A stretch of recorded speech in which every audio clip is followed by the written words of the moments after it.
I want to thank you for writing this. Letters to my white male friends. Dax-Devlon Ross is a friend of mine who was introduced by one of my dearest friends, Leo Bolero. Oh. And it's been over a decade now, probably, since we were introduced to each other, right? And we haven't talked for years. Yeah. And you wrote this book. I saw it on Facebook. Yeah. And then I reached out to you. Well, actually, I reached out to Leah and I said, I don't have Dax's stuff anymore. Can you hook us up? And part of that reason, and let me start with your credentials before I forget. You are a diversity, equity, and inclusion consultant. One you are in the world. Yes. You went to undergrad and studied. What did you study in undergrad? I studied philosophy and English. Okay. So I had a double major in philosophy and English. And where did you do your undergrad studies? I studied at Rutgers University in the beautiful city of New Brunswick, New Jersey. Yes, you did. And then, because you studied philosophy, you had to go to more education. I was like, what am I going to do with this? Exactly. And you went to Georgetown Law. No, George Washington. George Washington Law School. They get confused. The George. Yes. I got the George part right. All right. Yeah, So that's kind of where this came to me. I was like, okay, I got to talk to this dude, because as I kind of shared with you, and we haven't talked because we wanted to do this on camera. I wrote a book that was published in April. Congratulations. And a lot of it had to do with, it was called Joey Somebody, The Life and Times of a Recovering Douchebag. And what I want to do, and it's as its follow-up, because I've been a stay-at-home dad for 4 years now. And I'm going back to the corporate world sometime next year. And so what I've been trying to figure out is like, what am I going to do with my life? I helped run ad agencies for about 20 years. It was a wonderful career. But what I wanted to try to figure out by writing a memoir was a little bit about myself and the introspection necessary to do that. And then with the podcast, it was kind of a follow-on in the sense that I'm interviewing people that I look up to, that I have respect for, that qualify as subject matter experts. And in the leadership realm, and I know this just from working in the advertising business, is that you're very busy. You have 60-hour weeks, you have children, you have things going on. So how is it that you grasp and talk about really complex issues? And part of that for me was everything from the big phraseology today: defund the police, diversity, equity, inclusion, critical race theory. All of these pieces and parts are now part of our corporate culture. I recently did a series with two professors, one from University of San Francisco School of Management and one who was a previous instructor at Berkeley, about the very talked about safe spaces on college campuses. Yeah. That was a really illuminating 3 hours of chats. And the same thing stands true with you. I'm trying to, as a corporate coach, I'm trying to figure out, what do my clients need to understand moving forward? What does that look like for them? And the safe space thing is relevant because the safe space itself is when these young men and women graduate from college, they've gone to university. And this is from Jonathan Haidt's book, The Coddling of the American Mind. Yeah. A piece of that has to do with a new generation of kids that they call the iGen, that was going into college born in 1995 and went to college in like 2013 on. And they're now entering NGOs, nonprofits, corporate landscape, education, politics. And that's changing the way that we see the world, because this younger group is coming in, has a much different ideology than I did, as an example, coming up. And so what I'd like to do to frame this discussion is start with your book, because first and foremost, it was so well written, so much passion, and sadly, I was clueless to a lot of it. And we can talk about that too, because you did a really good job of asking us questions, these folks, your white male friends. And I, in my notes, I've answered some of those questions for you. Yeah. Okay. So and then we can talk about that. So I wanted to kind of start out with some of the quotes that caught me as I started to read the book. And I've captured some of them here. No one told my white friends that they needed to be a credit to race. And comporting myself to white American standards of success to advance the race did not appeal to me. That was, most of these were like little punches. I just wasn't used to, I was like, wow, okay, I'm clueless. The book you are holding is not a handbook on how to be anti-racist. That book exists. So my first question was, which book were you talking about there? Because I've read 3 or 4 on this subject.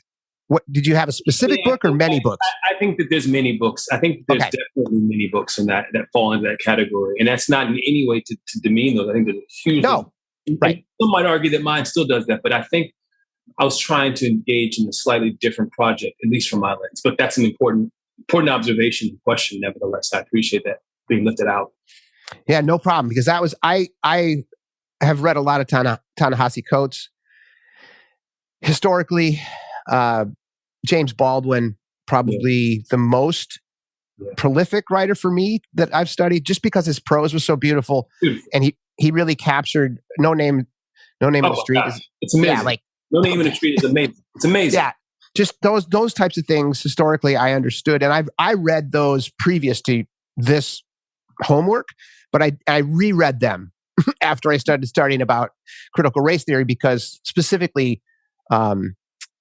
Between Me and the World, that I read probably 4 years ago. And then when I reread it, I was like, holy cow, it kind of understanding how W.E. Du Bois framed that veil between him and the world. And I just didn't understand all the metaphor because he's a poet.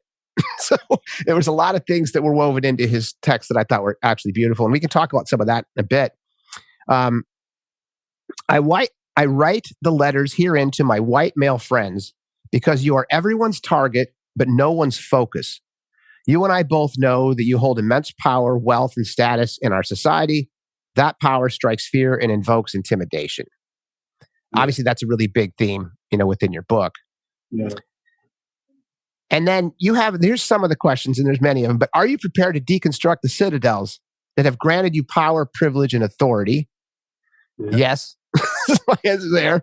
And I'm attempting to do that with these types of chats. Will you adapt yourself and your organizations to meet the demands, because they won't just be requests anymore, for inclusion and equity? Yes, again. The bigger questions I have on that is a lot of the homework I did on what those meanings, what does equity mean, right? Yeah. That's a really big question that I can't wait to get your answer on. Let's just start there. That's a great way to start this discussion. What do you mean as a subject matter expert in this field? Yeah. How do you define those? Because these are very difficult acronyms, right? The whole purpose is critical race theory means it's so abstract. And a lot of the homework that I was doing proved that. You'd have very different people, very different definitions depending on the right, the left, the center, right? Yeah. So what do you, as a trained subject matter expert that does this for a living, that's another thing I think the depth of expertise bothers me. What do you define? What does that look like to you? What does inclusion look like? What does diversity look like? And what does equity look like? Yeah. So, it is the case that I've encountered in many of the many of the organizations I've worked with, is actually this very problem is actually the core of things. We use these terms, but what do we mean? And do we have a shared understanding of what we mean? Yeah. So what I find, and I think that's why I think I'm glad you brought up sort of generational piece around these younger folks who are entering the workforce, because in many ways, that's what I was speaking about. There are folks who are not requesting anymore. There's a demand that's being made. Yes. And whether or not it's good or a bad thing, that's sort of the reality that folks are going to have to sort of get used to, at least for the time being. What I've encountered is that when you use these words DEI, you could decide to put the B in there for belonging or the J in there for justice, these acronyms. That's a new one I heard too. Yeah. Justice was another one. Yeah. DEI work, you can call it EDI work. Diversity is the one that I think most people are comfortable with and have a literacy around. Because diversity means representation. It means who's in the room. Do we have this? Can we count the number of X people here, whether it's women, people of color, people who identify as LGBTQ, like that is the number, the numerical one that I think a lot of folks, particularly, I would say folks on the older side of the spectrum, meaning who have been in the workforce longer, are most accustomed to and most attuned to, and also are most prepared to address and deal with when it comes to these issues. Which is to say, diversity doesn't necessarily ask you to make any structural changes to the way you do things. It might mean you need to recruit some new places. It might mean you might sort of screen applicants a little bit more to think think about, are you bringing in a certain, representation of the population? But fundamentally, we're still saying we're going to keep everything else the same. The status quo remains. Our structure, our organization, how we do business, how we talk about things, what we expect of folks, that isn't changing. Okay. Right? That's where diversity sort of falls. Like, diversity is get people in the door. That's like the metaphor. Diversity is to get people in the door. Inclusion is how you keep them there. Okay. And equity is this thing that I think I found noticeably absent until recently in corporate approaches to D&I work. So they usually call it D&I work, right? That's very telling to me. Whereas in the nonprofit sector, it's usually framed as DEI work, because that E piece is fundamentally about power. Mm-hmm. Hold on one sec.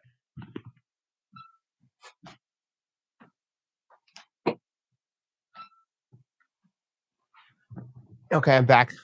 My son was singing. I didn't hear him though. I didn't hear him. That's good. I can hear him. So I just wanted to make sure it wasn't in the, yeah. What did you say? What do you go and say to your son when he's singing and you're like, in the middle of, what do you think? You used to like that. That's all I did. Like, just, I tell them, because, we live in a flat. So it's like, It's not, and they're doing their homework right now. And sometimes like I'll be on a call like this and then they'll jump on a Zoom call with their teacher. And I'm like, oh dude, you got to do that in your bedroom. So I apologize.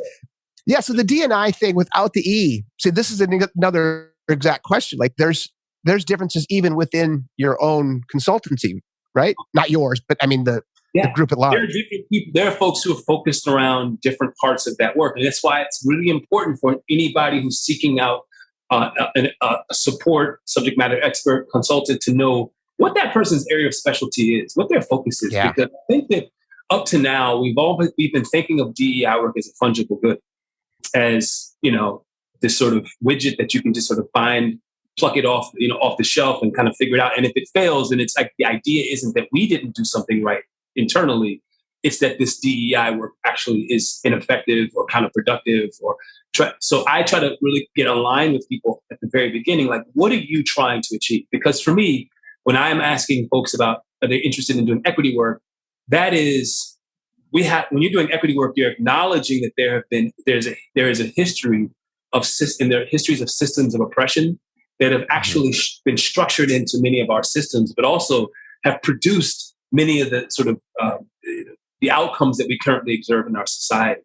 And if you want to do equity work, part of that work is getting to doing root cause work, is getting at least in our sphere of influence, are we addressing these historical phenomena in the ways that we possibly can? It manifests in ways in which, like, I do survey work with organizations. I often ask, at the beginning, we often do work where we kind of survey the organization, survey the population. But I ask questions that are around decision-making, for instance. Because decision-making is a site where inequity is often felt most saliently and poignantly for people. Because if I feel like the work that I do in a context, I have no voice in it, I don't have a say in it, that is me feeling excluded from the decision-making processes and practices, which in and itself actually can be experienced as inequity. Like, it is an inequitable, it is not just that I'm not included in the process, but that my perspective isn't even being taken into consideration. And we're not challenging, more broadly, we're not challenging some of the assumed norms that might exist in how we do things. Because the how we do things has been some of the problem with the why we don't have a diversity of people in things, in systems. So I will end up your question with sort of my approach to the work has become more, I don't use DEI as much anymore. I use EID. Because my belief is if you start with equity and inclusion, that should drive diversity. Because if it is the case that you start with diversity, meaning if your first point is how do we get more people of color in here? Yeah. How do we get more?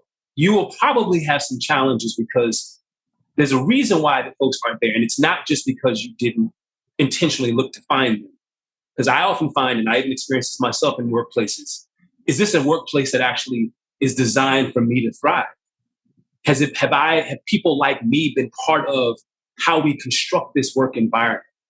Because that's where equity and inclusion become very important in terms of how we build the things we care about building, so that we can create the conditions for diversity to be something that is an outcome of our work versus an input of our work. And that's a different way of thinking for people, because it does require us to think about power. Am I willing to, if I'm a leader and I've been traditionally the one who's called all the shots and decided everything, how things are going to go, am I willing to approach my people in a different way? And I'll say, this is the last thing I'll say, and I'll pause after this. A few weeks ago, I listened to Aaron Rodgers give his when he came to training camp and he sort of held court with all the reporters in the audience. And he said, what I didn't like, because this was about the all season stuff happening at Green Bay. He wasn't really consulted. There was a question. He had just finished the MVP season, and all of a sudden they're like drafting a quarterback, and people like, is Aaron Rodgers going to retire? But he comes and he says in that conference, and I thought it was really, really profound, and it actually created a lot of tension between various factions. Those who believe a sports figure is supposed to just play sports, and those who believe that a sports figure has a different role. He said, listen, I just want to be involved in the decisions that are going to affect my job. And I was like, wow, here you see a white guy who's got all sorts of privilege in this particular environment saying, NFL team I work for and work under, I want to be in the room when you all make decisions that I'm going to have to live out on the field. Right. Why should you be in a room making all the decisions when I have to be the one who has to live out those decisions? And I think that's what a lot of people are saying in workplaces. So if it's this work from home, return to work business, right? People are like, so you want to tell me to come back into the work, come back into the office? And a lot of people are saying, no, I don't want to do that. And they're saying for a variety of reasons, like, hey, I don't think it's good for my health. I don't trust that it's going to be right for my health. I don't think actually that a variety of reasons, but it's a reimagining that's happening. And that's a reimagining of power and a recalibration of power. And that's why I am calling it, that's equity work. And it's not just diversity work there. It's equity. Okay. Our power. Anyway. I like that. And I think that also what that speaks to, and I can only speak for my industry because I don't know a lot. But in the ad business, in the advertising agency business, we are known or infamous for not having representation of Black people. We just don't have it across the board. My friend Donovan, who I was introduced to in the ad business, always makes that joke. He's this highly educated, handsome Black guy who outdresses everybody. And when I was hanging out with him early, and this is like the early aughts maybe in New York City, he was like, I'm the guy. Everyone wants me. Every agency wants to hire me because he was unbelievably good at his job. But there was just not a lot of people. And part of your book, you talk about the Wells Fargo CEO who said, we'd like to hire more Black people, but there just aren't any. And you're like, bullshit. And I actually just brought that up because that was a true concern for us that had never, and I've been out of the business for 4 years now, but we've never solved that problem. We just haven't. And by the way, advertising agencies attempt to be diverse, not because it's moral. I'll say that first and foremost, we would hire viewpoint diversity, not just color diversity or ethnicity or where it came from. Because if you're going to go pitch a brand, you have to have you have to have a smattering of views. Yeah. And so if you have a Black person and an Asian person and a gay and lesbian person and a white person, and then when you start to do all the machinations around a campaign, right, you don't come up with these tone deaf like Pepsi when they came out with Miss Little Jenner, I can't remember her name, Kendall Jenner, handing that was just so awful. And you're like, okay, you didn't have one Black person in that group. You didn't have one Black person in your research. You didn't have one Black person in your focus groups. You didn't have one anywhere. And that's an example of, like, to me, where you just talked about, that's why it's important on the equity front. It needs to be there so people feel included. And when someone like, a professional football player of Aaron Rodgers' ilk feels that maybe for the first time. Right. Right. he's kind of like, well, this is bullshit. Like, well, yeah, it is, right? Welcome to my world, dude. But it's what you're saying. I think, to use that Pepsi commercial as an example, I think part of what I'm also thinking about is important for equity purposes. And I think this has often happened around the Black identity. Is that, and I've worked with a few clients whose main consumers are Black people, and yet they have no Black people in decision making, and they don't think that's a problem. God, that just blows my mind. I'm like, so you're very comfortable just exploiting the Black community as a consumer base, and you don't think that there's any role that should be played by Black people in thinking about, being sensitive to, and participating, just basically participating on the production side of things. Right. And I think that's actually, it stems back to our history as a country, which is why I think context is important, and which I think is why we have to have conversations around critical race theory and understand our history is one in which we have been very comfortable exploiting Black people as a consumer base without really thinking about there should be some quid pro quo here. There should be some investment in that community. There should be some sensitivity and awareness, and not just in a superficial and tokenizing way. I think that we have been we're completely conditioned to think that capitalism just says the objective here is to bring in the revenue, and if this works, it's not a problem if we don't have representation on the production side of whatever it is we're producing. I will say, from the advertising, I don't have a ton of experience in that, but I've worked with some folks who are in the ad agency world working in the film side. Like I've worked with some clients on that world, and that also is a world in which there are very few Black people. It is not enough. Like, I think everybody's surprised that there's no Black people, and they were like, yo, I need y'all to understand, this is what systemic racism means, right? Yeah. Everybody's like, surprised. Why are you surprised? Like, this is how it functions, is that no one seems to be aware. No one notices it. But the deeper level of it is that it is like this weird thing that's happened in the past year, where now all of a sudden these Fortune 500 companies have discovered HBC, historically Black colleges and universities that have been around for hundreds of years. Now in 2020 and 2021 is the first time they've discovered these places. And that has everything to do with the belief, even if it's not articulated, that HBCUs don't produce top talent. And that if we want to get top talent, we need to go to predominantly white institutions to get top talent, because only those kinds of institutions will produce the kinds of people we want around here. And also, so you get a friend like your friend, I imagine he had impeccable credentials. You said he dressed impeccable. So he has to be exceptional. He has to be exceptional in order for him to, he can't just be average. He can't just be average like everybody. He has to be unusually talented, unusually dressed, unusually credentialed. Why is that? Well, that as much as I do know, that's just pure racism. So I was hanging out with Donovan, the same guy, in a conference in New York City. Sorry. And we saw a Black guy get out of a Range Rover, and we were in the lobby just hanging out waiting for our friends. And he looks at me and he goes, is that a tech CEO or a baller? And I was like, oh, fuck. I said, yeah, I would have thought it was a baller. And he goes, okay, thanks for admitting it, Joey. And I was like, yeah, dude, that's just he was, in my defense, he was tall and handsome and well-dressed. And I was like, he's tall. And I'm like, okay, if he was a short little dude, I thought, okay, maybe Spud Webb. I don't know, but it would have been like, that was my bias. And it was implicit. I didn't feel it. It just was there. And then he laughed, and we talked about it. And then, almost like out of central casting, I was in the lobby, and I was in that sweatshirt I just had on, right? Yeah. And some nice tennis shoes, overpriced tennis shoes. And I'm in the lobby, and I'm drinking coffee, and I'm checking out my phone, doing what I'm doing. And then the waiter, asked me if I wanted another coffee, and I said, yeah, no, I'm good. A couple minutes later, Donovan comes over and hangs out, and he's dressed to the nines. And the waiter, who was Hispanic, asked him if he was a guest of the hotel.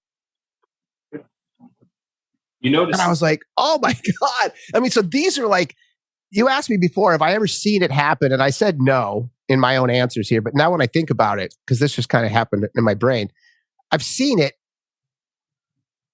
And he said, welcome to my world, Joe. I was like, dude, and I said, and by the way, he's Mexican. I'm half Mexican. So I was like, dude, like you get you get shit too for being Mexican. So why are you giving this guy shit? Right? It was just there, and it was awful. But one thing you said about HSBC schools, historically black colleges, your dad went to Howard, correct? Yes, he did. Yes, he did. And when you talk in the book, and this is from memory, but you talked about he never had any cross-racial relationships with white people. I mean, he knew I would watch him talk in my basketball and soccer games. Like he would talk to the other white parents. But I mean, in his career. So like as an engineer and as a student, he was pretty much just within that black community. And part of your narrative and part of Ta-Nehisi Coates was that networks are unbelievably important in the business world, in getting to the next step, because all of those people and parts, and that's actually we know this about business school. If you go to Wharton, it's not how much you learn. It's the young men and women that you're surrounding yourself with who are going to go do amazing things, right? Whether it's Stanford, Wharton, Harvard, whatever it is. And historically, black colleges have been in the news a lot because of this. And how do you think corporate America can work closer with them than they have been, or what are they doing on that front? I have some insight, but I don't have a ton to say. I think like what I'm hearing is that, from at least a couple of schools that I have some connections to, it's like there is more interest more focus on recruiting these young people than ever before. So that's not a question, right? That's happening. Okay, that's good. I think what I'm hoping is that it is not just they're not all focusing on Howard and this sort of, because there are I think in the upwards of 78, there are a number of CUs. So it's like we got to be broad, and don't just all put up our attention. Don't everybody just flock to Howard University because that's the one you heard about in the news. Right. And all just flock to the one because that's what we tend to do. We have this tendency to think, well, it's still functionally to me, it's still connected to this notion that there's a short supply of talent, or that there's limited supply of talent. Right. I don't believe that. I just don't believe that. I feel like by and large, for the vast majority of jobs in our society, I think a lot of people can do that. There are specific jobs that require, of course, very unique expertise. It's like the old Trading Places movie, when Eddie Murphy, like he learns how to be a broker. Like there's like that movie's made in 1982, and I laughed at it as a little kid and thought it was funny. But I mean, in a way, it's actually really brilliant because it's saying something incredibly important about how our society is organized, and that we know to be true, which is so much of this, the way that we have allowed this sort of this disparities to persist is through certain ideas that we've allowed to continue to proliferate around limited supply of talent. But functionally, it's about how do we maintain advantages for white people? How do we maintain the advantages for white people? So institutions are a part of that. Harvard's a part of that. The Yales of the world are part of that. The Princetons, all those institutions are part of maintaining hegemony. An idea that there are certain people who are more talented than others, more meritorious than others, and that those people should have the most power and authority in our society.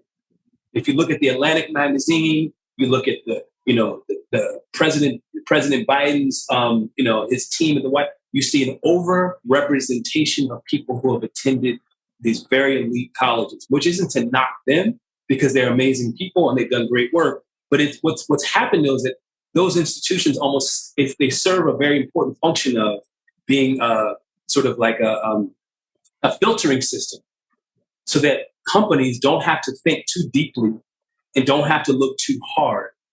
They can go to their tried and true again and again, and they can find people who have been already socialized, educated to fit right in to their structure. And I don't blame them for that, because efficiency purposes, it works. I know where to go to do my recruiting. I know these people are going to come in the door with certain skills already placed. I don't have to do much upskilling. I can get blah, blah, blah, blah.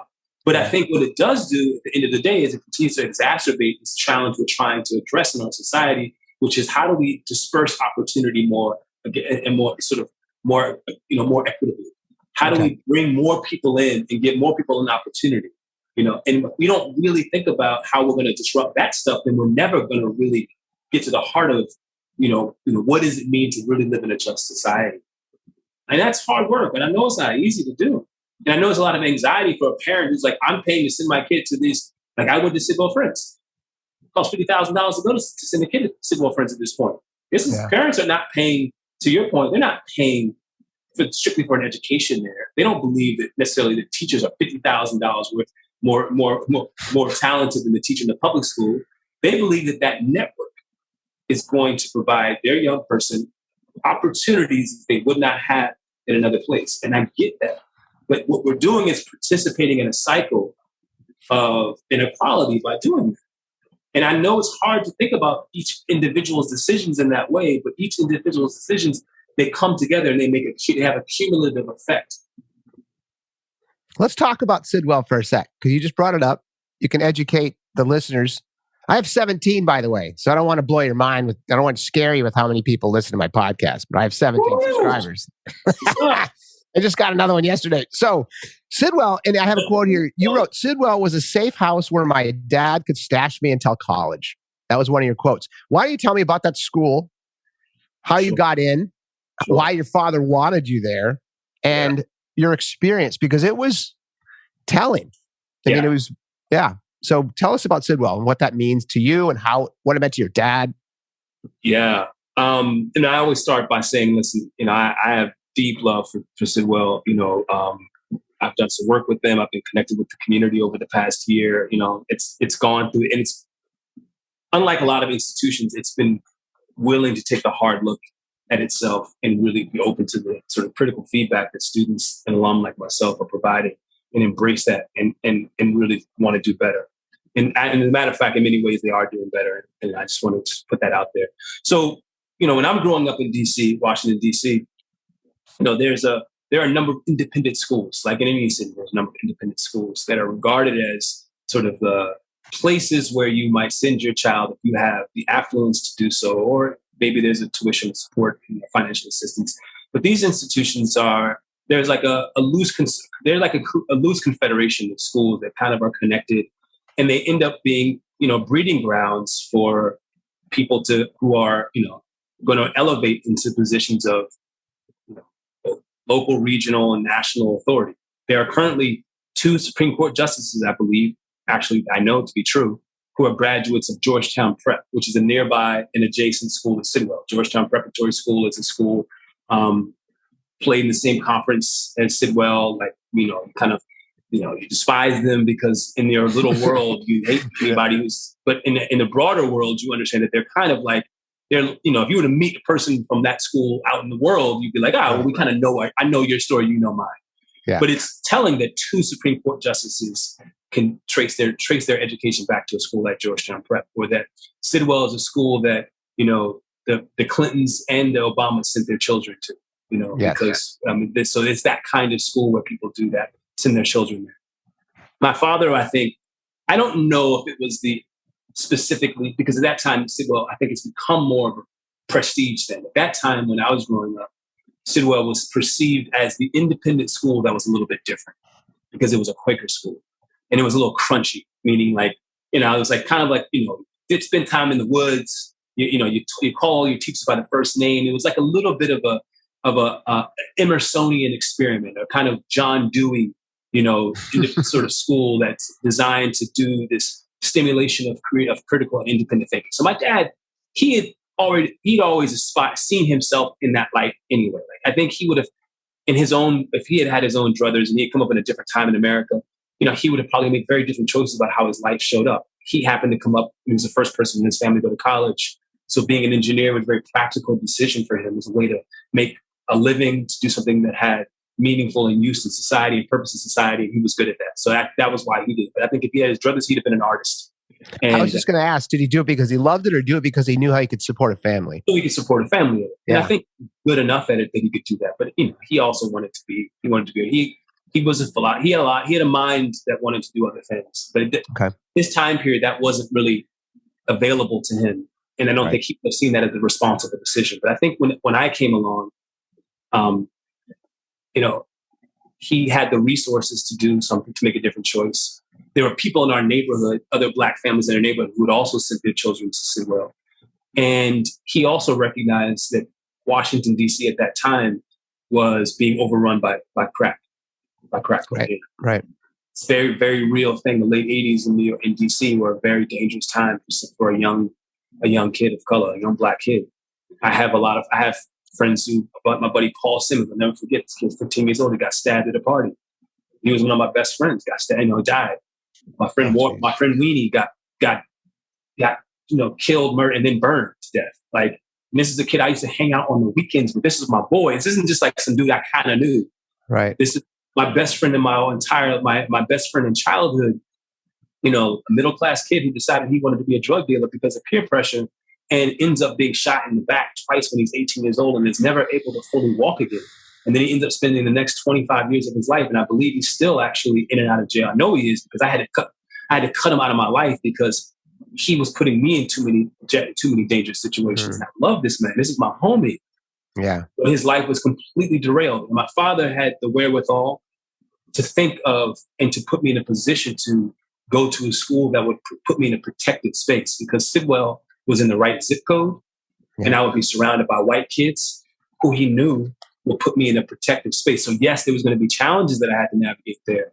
But in the grand scheme of things, it was better for me to be there than to me to be in another environment where I would have been exposed to a lot of other elements that made it difficult. I could have made it through, sure. I'm sure there made it, but it was risk involved, and he made a choice.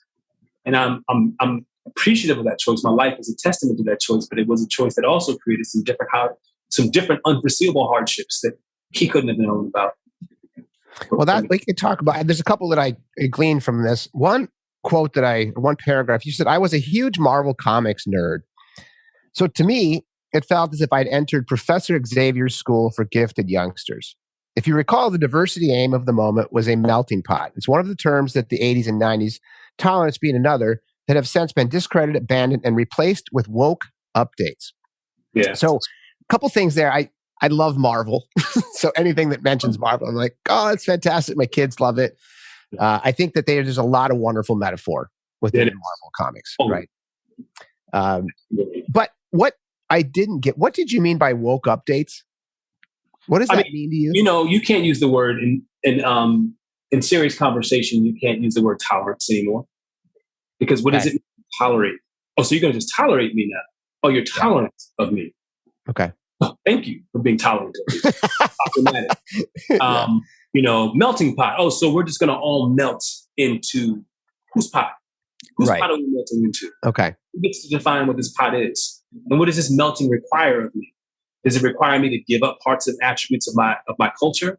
Probably that's the case.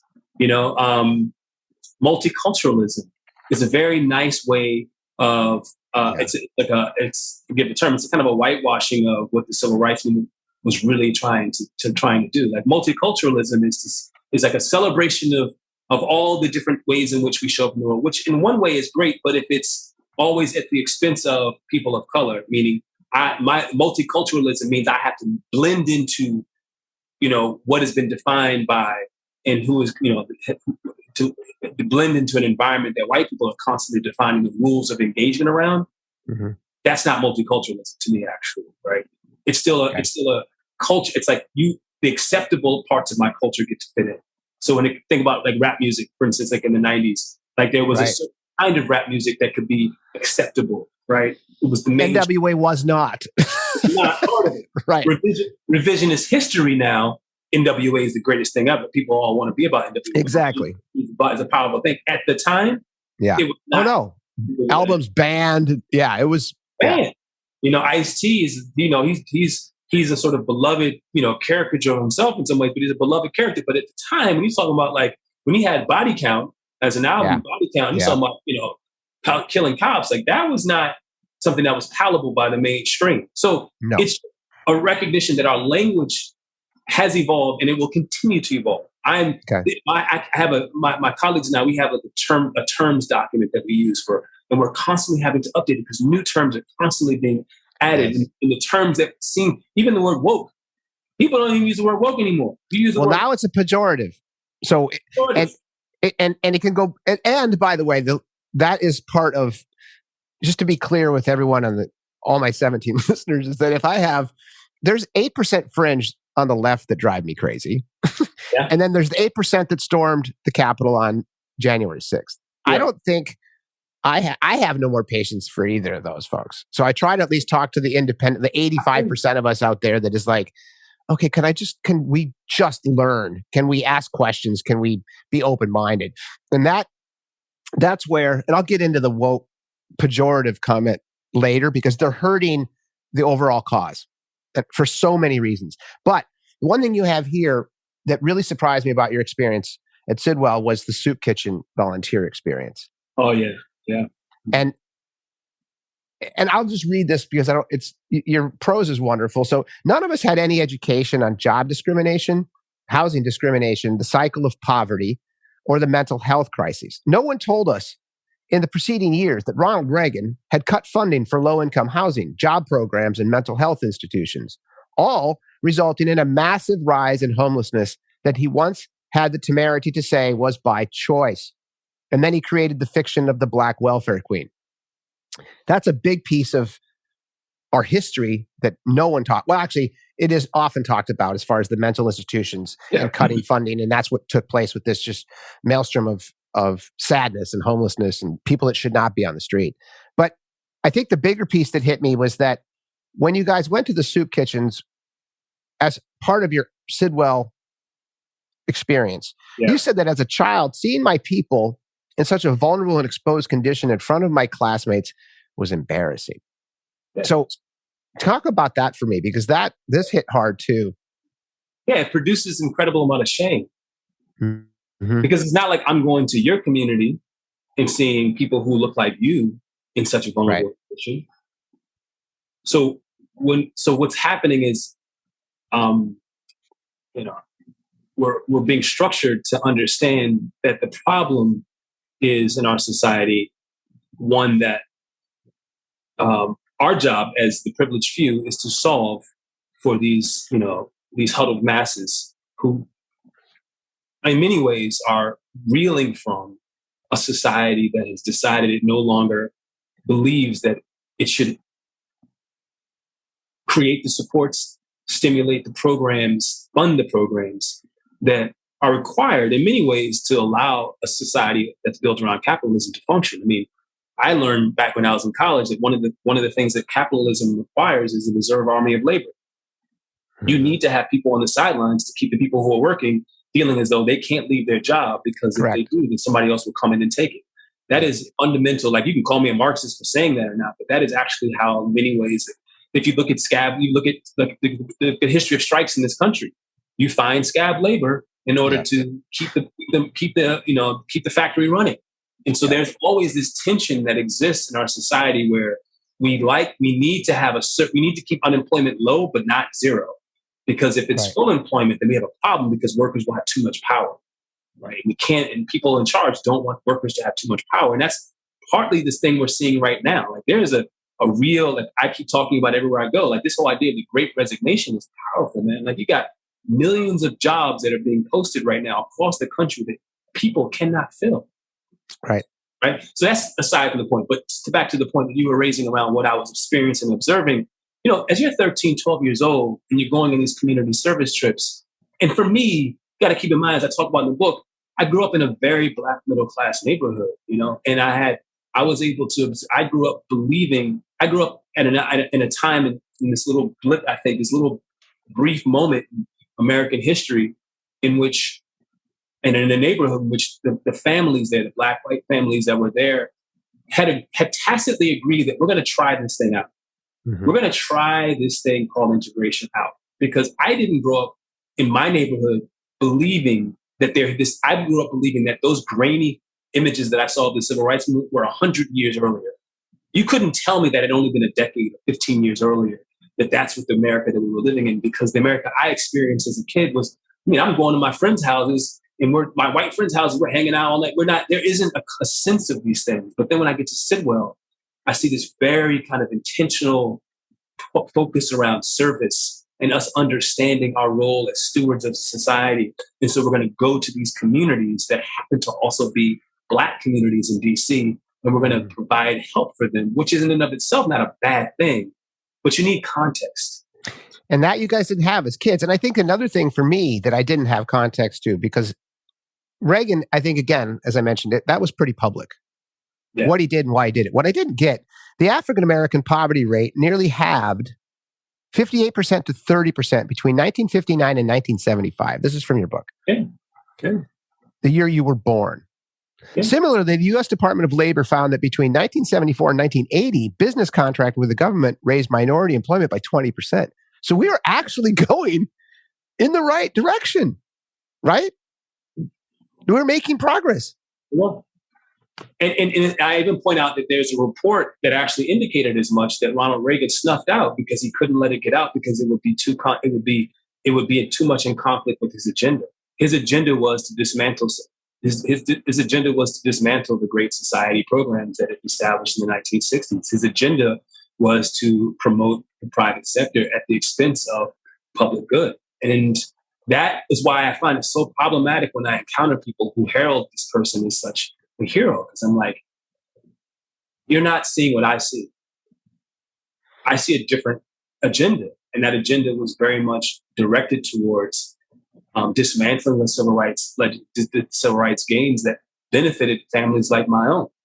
And we saw progress happening, but the narrative became that these affirmative action programs weren't working, that they were taking away opportunities from more qualified white people. Like, all sorts of narratives begin to emerge in order to dismantle these things, which is why I have so much uncertainty around this moment as well. Because I have found historically, and I think it's not disputable, that whenever there have been gains by Black people and Black communities, there has been a pretty vociferous backlash that is quickly followed, and that many white people will latch on to because they believe that in some ways Black people getting ahead means them not getting ahead and then falling right. It's a zero-sum game, which it's not. So another thing you talked about, which I thought was telling, even at Sidwell, which obviously is a wonderful school, was that Black history was an elective, Beowulf was a requirement, and Baldwin was an elective. And my little running joke to myself here is that if a lot of people are reading this, people are like, you guys were studying about Alec Baldwin in school? Like, because most people are like, I love him on Saturday Night Live. He's great. You're like, I would love this. I didn't even think that. That was just for me, because if you actually took a sampling in a market research study about Baldwin as a last name, there's no possibility that 90% of the people were like, oh my God, James Baldwin. It's just, that's part of the disconnect of our culture. But that was in your school. Yeah. So that to me was really telling. And then I think what I want to get into, because of the affirmative action and I think what I've noticed, and I had a lot of conversations with my conservative friends to come and talk with you, because I wanted to get like the take. Yeah. We don't study this in history, right? And I'm a terrible student, so I'm not a good representation of that. But Clarence Thomas was something that everyone understood. Yeah. And I think that my brother's a lawyer, and he dislikes Clarence Thomas more than any other Supreme Court justice on planet Earth, maybe in the history of the Supreme Court justices. And the fact that Clarence Thomas was replacing Thurgood Marshall, there's just something existentially cruel about that. Like, there's a great way to put it. It's a great way. It's just like, I was just thinking, like, you fuck off. Like, that can't be. That can't be. That's like cynical. That's like another cynical. It's a joke. It's an Onion article. Yeah. It's like, there's no way that you can put these two in the same room. Like, it's just, and so let's talk about that, because here's what he wrote. Again, this is from your wonderful book. I love when people have done their work. Like, you do your work. So the 17 more listeners, because I'm talking to a guy who does his homework, man. Thank you. Anyway, continue. So the notion of political correctness, this is the Sir Clarence douchebag. Yeah. The notion of political correctness has ignited controversy across the land, and all the movement arises from the laudable desire to sweep away the debris of racism and sexism and hatred. It replaces old prejudice with new ones. It declares certain topics off limit, certain expressions off limits, even certain gestures off limits.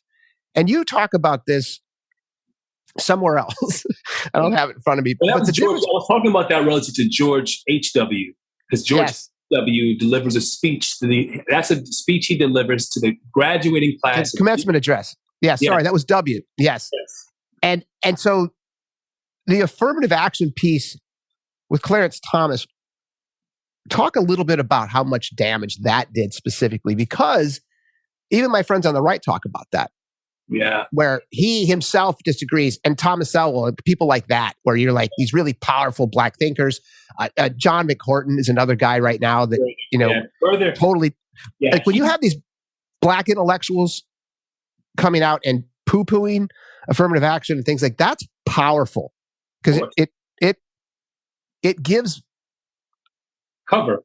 yes Cover. It gives cover for the people who can't write it but believe it. yeah, and they don't really understand it, but then they can point to someone that they look up to and say, well, if Clarence Thomas says it. I have friends who always tell me about John McWhorter, and I think McWhorter, and I think he's a good writer. He's a great writer. He's a really good writer. He's a good thinker, and I think look at them, man. And this is like, and I'm not trying to make I don't know him intimately at all. I've met him like one time, and he blew me off when I did meet him. So it was like, I would expect that to do. But and I don't think it's my job to try to read into those personal motivations and animus. But I feel like when I see people who have that kind of axe that they're grinding for that long of a period of time, I want to ask a question like, what happened, brother? Mm-hmm. Something happened in your life. Was it you felt like you were not accepted by the Black community in some way? Do you feel like because he has a new piece out in the New York Times yesterday. It's like, about the performative anti-racism of the University of Wisconsin students. I think that's the title of it. I don't read his stuff anymore because I kind of know where it's going to go. It's like he's allowed himself to become someone who is predictable. It's predictable that he's going to have this reaction to this thing. And I'm like, does he believe this himself actually or not?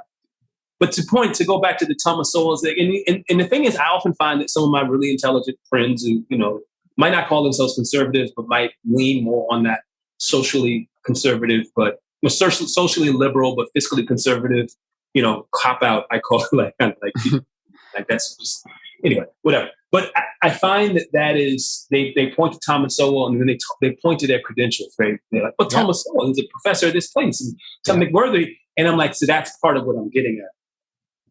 You will cherry pick the one person of color who attended an institution and is affiliated with an institution that you hold in high regard, and you will dismiss the army of other people of color who have a different perspective, who might not be at that institution, who might be at, at Morehouse, or who might be at wherever. And you will assume that those people have an inherent bias towards Black people, and they have some axe to grind or some agenda to push, but you will imbue the McWhorters of the world and the Sowells of the world with some kind of objective integrity. Right. And I'm like, why are you able to do this? How are you able to make this person can be objective and can be perceived as rational and have a very logical argument, but this person over here is emotional, and they clearly are politically motivated. And I'm like, that's racism to me though, because what you're assuming is that any Black person who has an agenda that supports Black people or the masses of Black folks must have a vested interest in it, and therefore I trust the guy who doesn't. But maybe McWhorter has a vested interest, like Thomas. That Clarence Thomas has a vested interest in Thomas. They have a vested interest in being that guy. Correct. That guy that all the white institutions, predominantly white institutions, go to and put a microphone and say, here, I'm going to pay you for this. Maybe they have a vested interest in being the guy who will always, quote unquote, speak a hard truth, which is what I hear often. They're speaking a hard truth. I'm like, why is that a hard truth? What is hard about criticizing Black people? That's been done for a long time. Nothing hard about that. Right. Well, so I just find that problematic, I agree. And then your book then quickly goes from Clarence Thomas and his issues to Charles Murray. Yeah. Which I remember vividly. I was a salesman at a company in 1994 when that book came out, and we read that across the board. That was a book that was passed around in my company. Wow. Yeah. And I had to stop using that vernacular. I used to make jokes about, because I didn't really understand the racism tied to it. Right. You know? Right. And so I would say, when I was talking about my intellect, because I was a college dropout, so I was insecure. And so someone would say, where do you think you are in the scheme of things? And I'd say, well, I'm not in the middle of the bell curve, but it was just in my vernacular, right? It was just part of it. It became that. Yeah, man. And that was, again, my brother is he's an academic and a writer and a law professor. And so he's wonderful to bounce things off of. And I said, what do you think about Charles Murray? And he's a dick and a racist. That was the first thing he said to me. I was like, oh, okay. So let me know how you feel. How you really feel. Exactly. And it was that kind of, and we don't have to get into too much into it, but he believed that black people had lower IQs than white people and Asians because IQ is mostly genetic and therefore unchangeable. And affirmative action, Head Start, and even welfare was a waste of public resources. These are quotes. So that's also, and by the way, this whole, as a scientist, was just reprehensible that this wasn't peer reviewed. Reprehensible. How is that anything could be put out as a scientist? Because he's a smart man. There's no question about that. Because he's a smart man. He knew better than to run it. He knew better than to have it be peer reviewed beforehand. Yes. Because it wouldn't have seen the light of day. Yes. So how is it that happened? Because it was adopted by our whole culture. And there was, and you mentioned somewhere in the book that you could not do this against the Jewish population and get away with it. Yeah. Even back then. I mean, if you did this today, you'd be you'd be eviscerated. But in a meeting, you're done. You can't, and there's Charles Murray says, you got to go.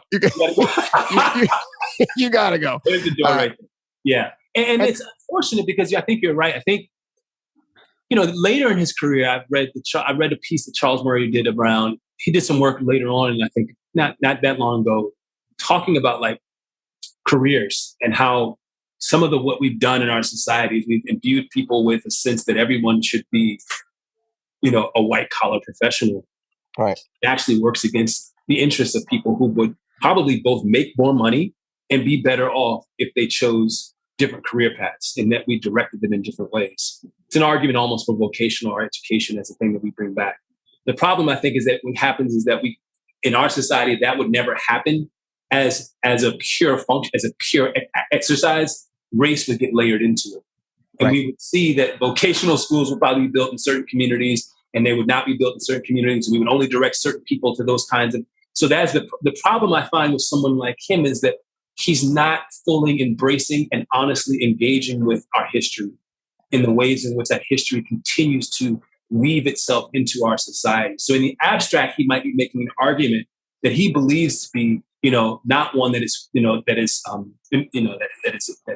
a racist argument, but that when you understand that there's this thing called, when you have phrenology, the notion in our history that people's brains, the human brain had been studied pseudoscientifically to determine, in order to legitimize white supremacy, you had scientists walking around looking at human brains and saying the white brain, clearly you can see the Anglo-Saxon brain is clearly more developed. It's bigger brain than the brains of African Americans, and therefore, and also Native folks, by the way. And therefore, that is clear indication and justification for the kind of hierarchy that we've established in our society. What troubles me about him is that he doesn't see his work as part of a lineage, of a larger project that has always been about denigrating one group of people in order to elevate another group of people who look like him, And to remove that kind of conversation from the conversation, I think, is very irresponsible. But it's the privilege of being white, I think, that allows you to not have to talk about how history has influenced our perception of reality today. Like, we can talk about it from the perspective of COVID. I know that there's a lot of Black folks who they won't get the vaccine, and some of them are not getting it because of the history of Black people's experiences within the healthcare industry and with medicine, whether it's Tuskegee or a number of other sort of experiences. Now, I don't think that I personally, I'm like, that's disappointing. I think you need to really do the history and understand that this isn't that, but I also appreciate that that's where those folks at least are linking their anxieties to, all of which is to say history. Go ahead. I have to interrupt you for a second because the whole idea of that, I just posted this morning. There's an article on NBC that came out today with statistics on who is getting vaccinated. Yeah. Because I can't remember his name, Daniel Patrick, the lieutenant governor of Texas, that just came out recently and said that it's black people's fault that they're not getting vaccinated. I mean, it was not like he was, hinting at racism. It was just blatant and it was awful. And so this article I posted because a friend of mine who I trust implicitly posted it. So then I looked it up and I was like, okay, so all adults are at 69%. Men are at 67. Women are at 71. The 18 to 34 demo is 63%. 35 to 49 is 58%. 50 to 64 is 71%. And then 65 plus is 86% because they get it, they die, right? So they're like, I get that. Now, whites, I love this so much. Yeah. Whites are at 66, blacks 76, Latinos 71, urban residents 79, suburban 67. Okay. White evangelicals 59, Democrats 88, Independents 60, Republicans 55. Republicans who support Trump 46. Republicans who support, right? So you look at this, blacks kicked our butt by 10 percentage points. This just came out this morning. So I sorry to interrupt you, but that I was like, thank you for bringing that to my attention. It's really helpful to hear that because I've seen a lot of statistics that seem to indicate the opposite. This is one citation, right? So I haven't done any actual homework on this. I mean, I've seen data, that's indicated that, black folks are lagging, as an overall, in terms of vaccination rates. But I think what you're saying though, around the Texas governor's, deployment of race in such a very lieutenant. Yeah. Sorry. Because I think Abbott has his other problems. He has other problems, right? Yeah. Got things that, but I think that just demonstrates how easy it is it's like those are dog whistles. It's so easy to rally. Oh my God. It's so easy to rally contempt for black people. Yeah. It's so easy it sort of lives below the surface so often. So whenever you see a black guy who's got a lot of money, who does something that you don't like, it's just an easy, it's like the fire is always there. The kindling, it's always there, just ready to blaze up. Yeah. And you have to connect that to a history.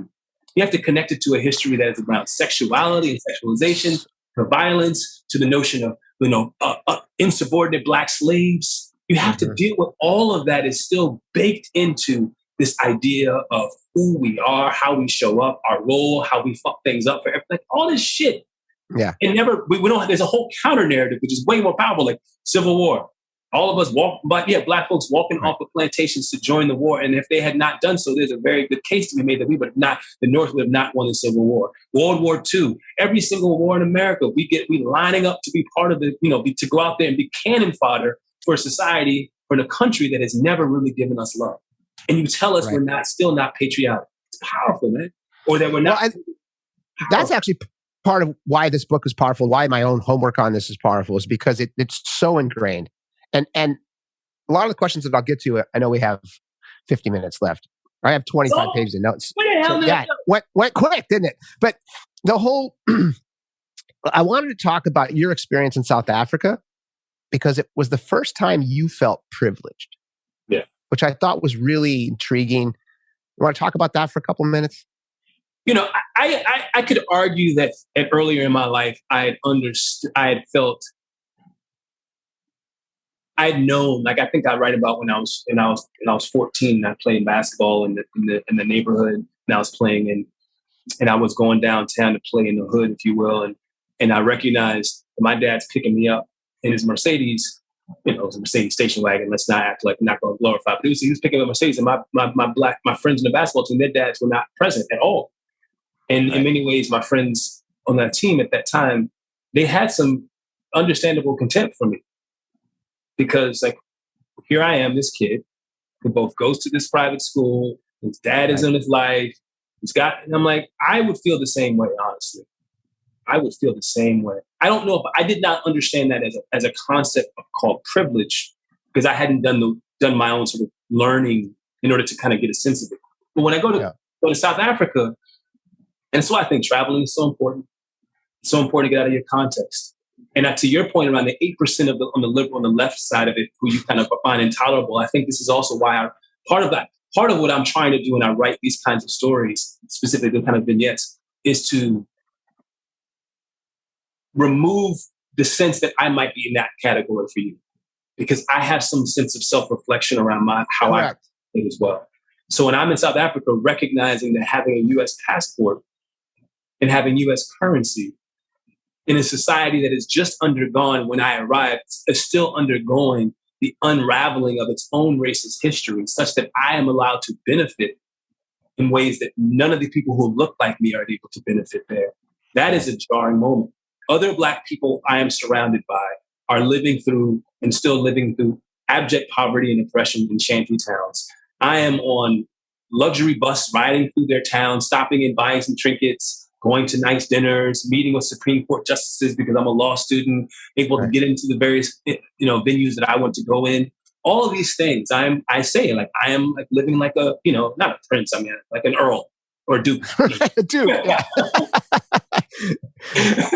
But like either way, it is important for me to experience that and to tell that story. Yeah. To not hide that story.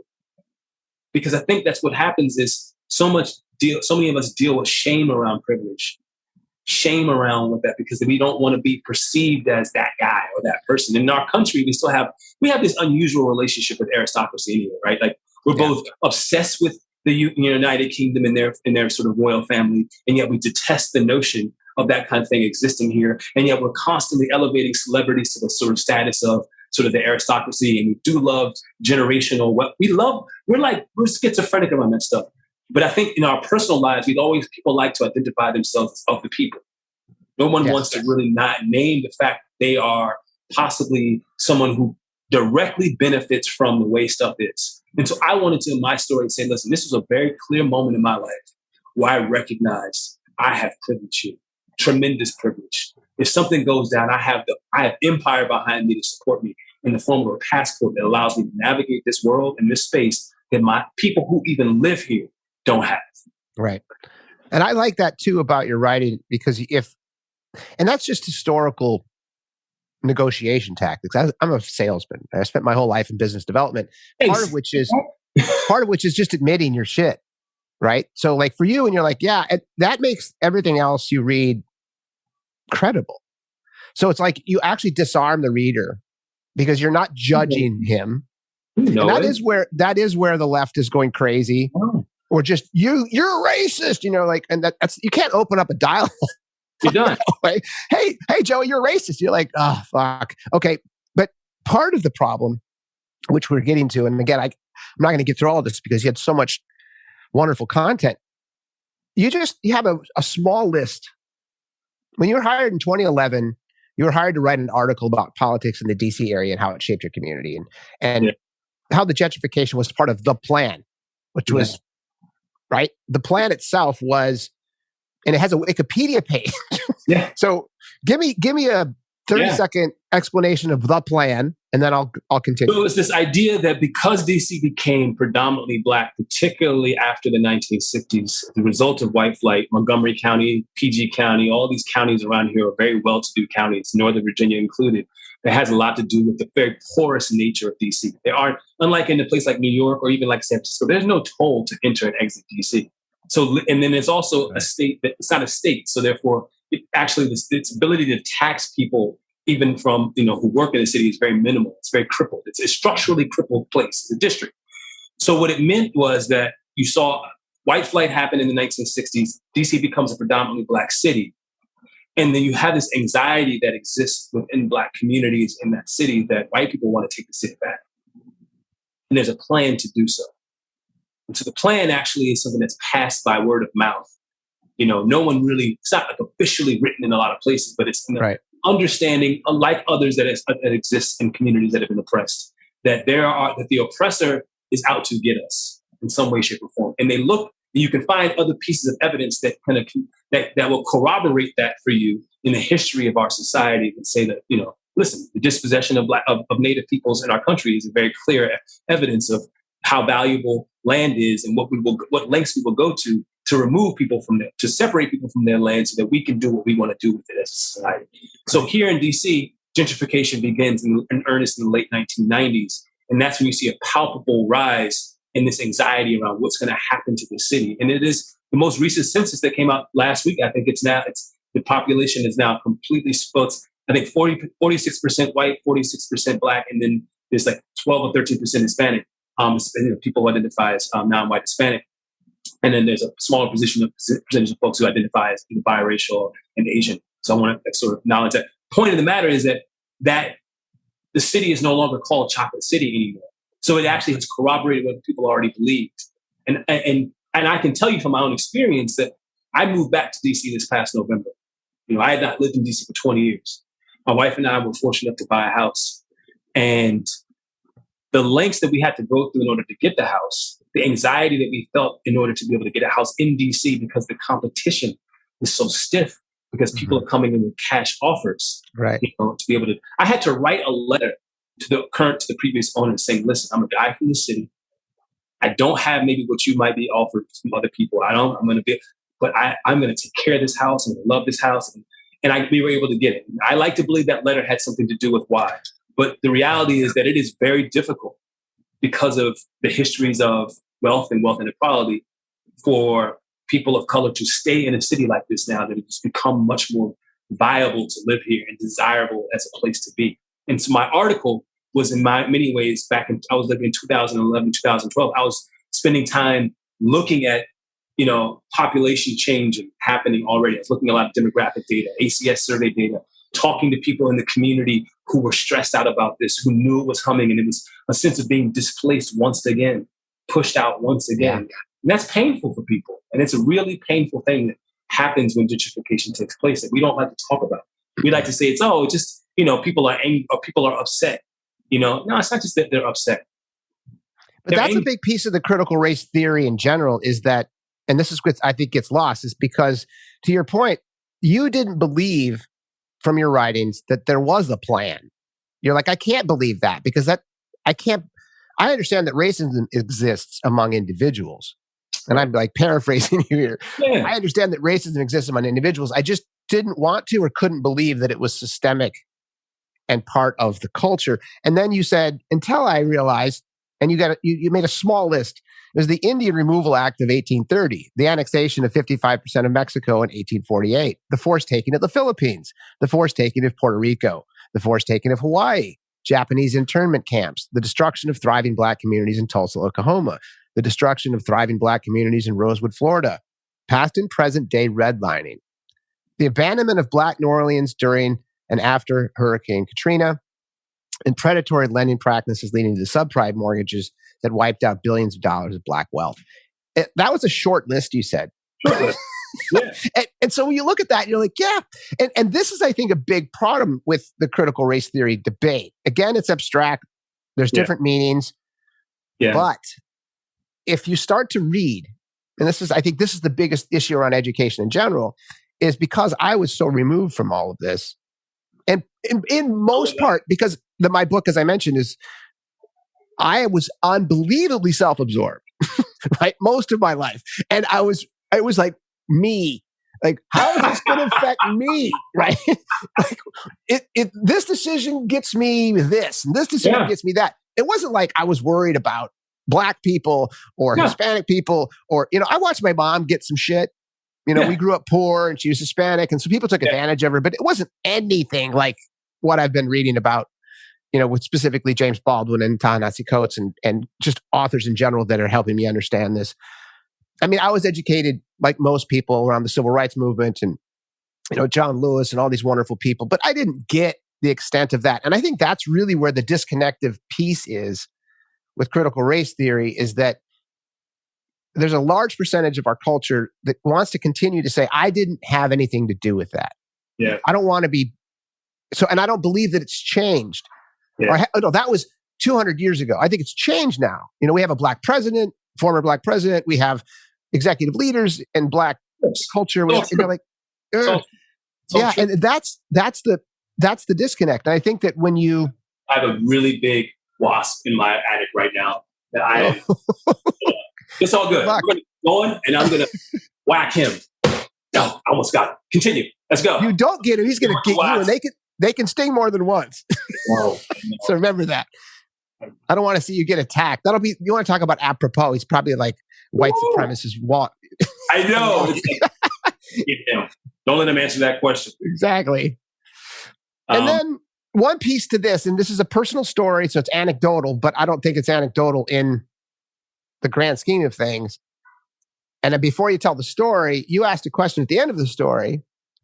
Tell me, as a young white male, do you think you would ever have received the same treatment? And my answer was no, not ever, full stop. So tell me about your nightmare of being arrested and what took place there, and how it not only altered you, but it forever changed the trajectory and mental health of one of your dear friends. I always start this, I wrote that story knowing I was going to talk about that story. It had to be okay for me to talk about that story. You don't have to talk about it, and I can edit this out if you want. You're cool? I appreciate it. No, folks, I'm going to give you just sort of the highlights of it. Okay. Interesting way, right? Also, it is also important for me when I tell these kind of stories to know that, like, I feel conflicted because I know what my experience was minimal compared to so many other people. It was nothing compared to what I know people have experienced. Nothing. And yet I also know that we live in a very perverse society where I have to minimize an experience that was traumatic for me because we have such a history and a present set of circumstances whereby my experience can feel almost illegitimate relative to so many millions of people who've had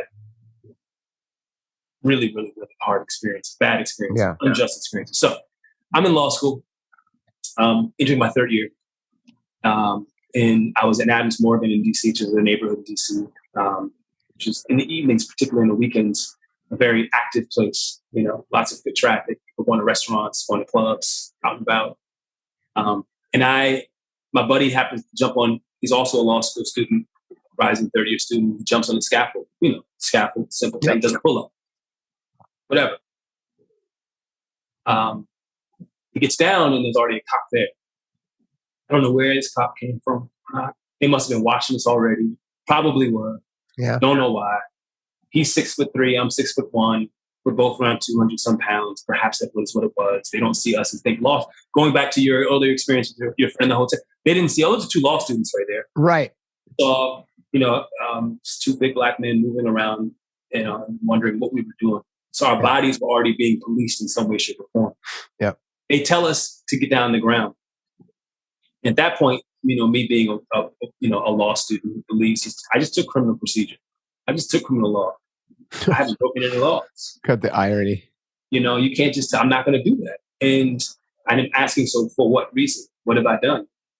And the mere temerity that I have to express my sense of a right that you need to respect and regard is a trigger.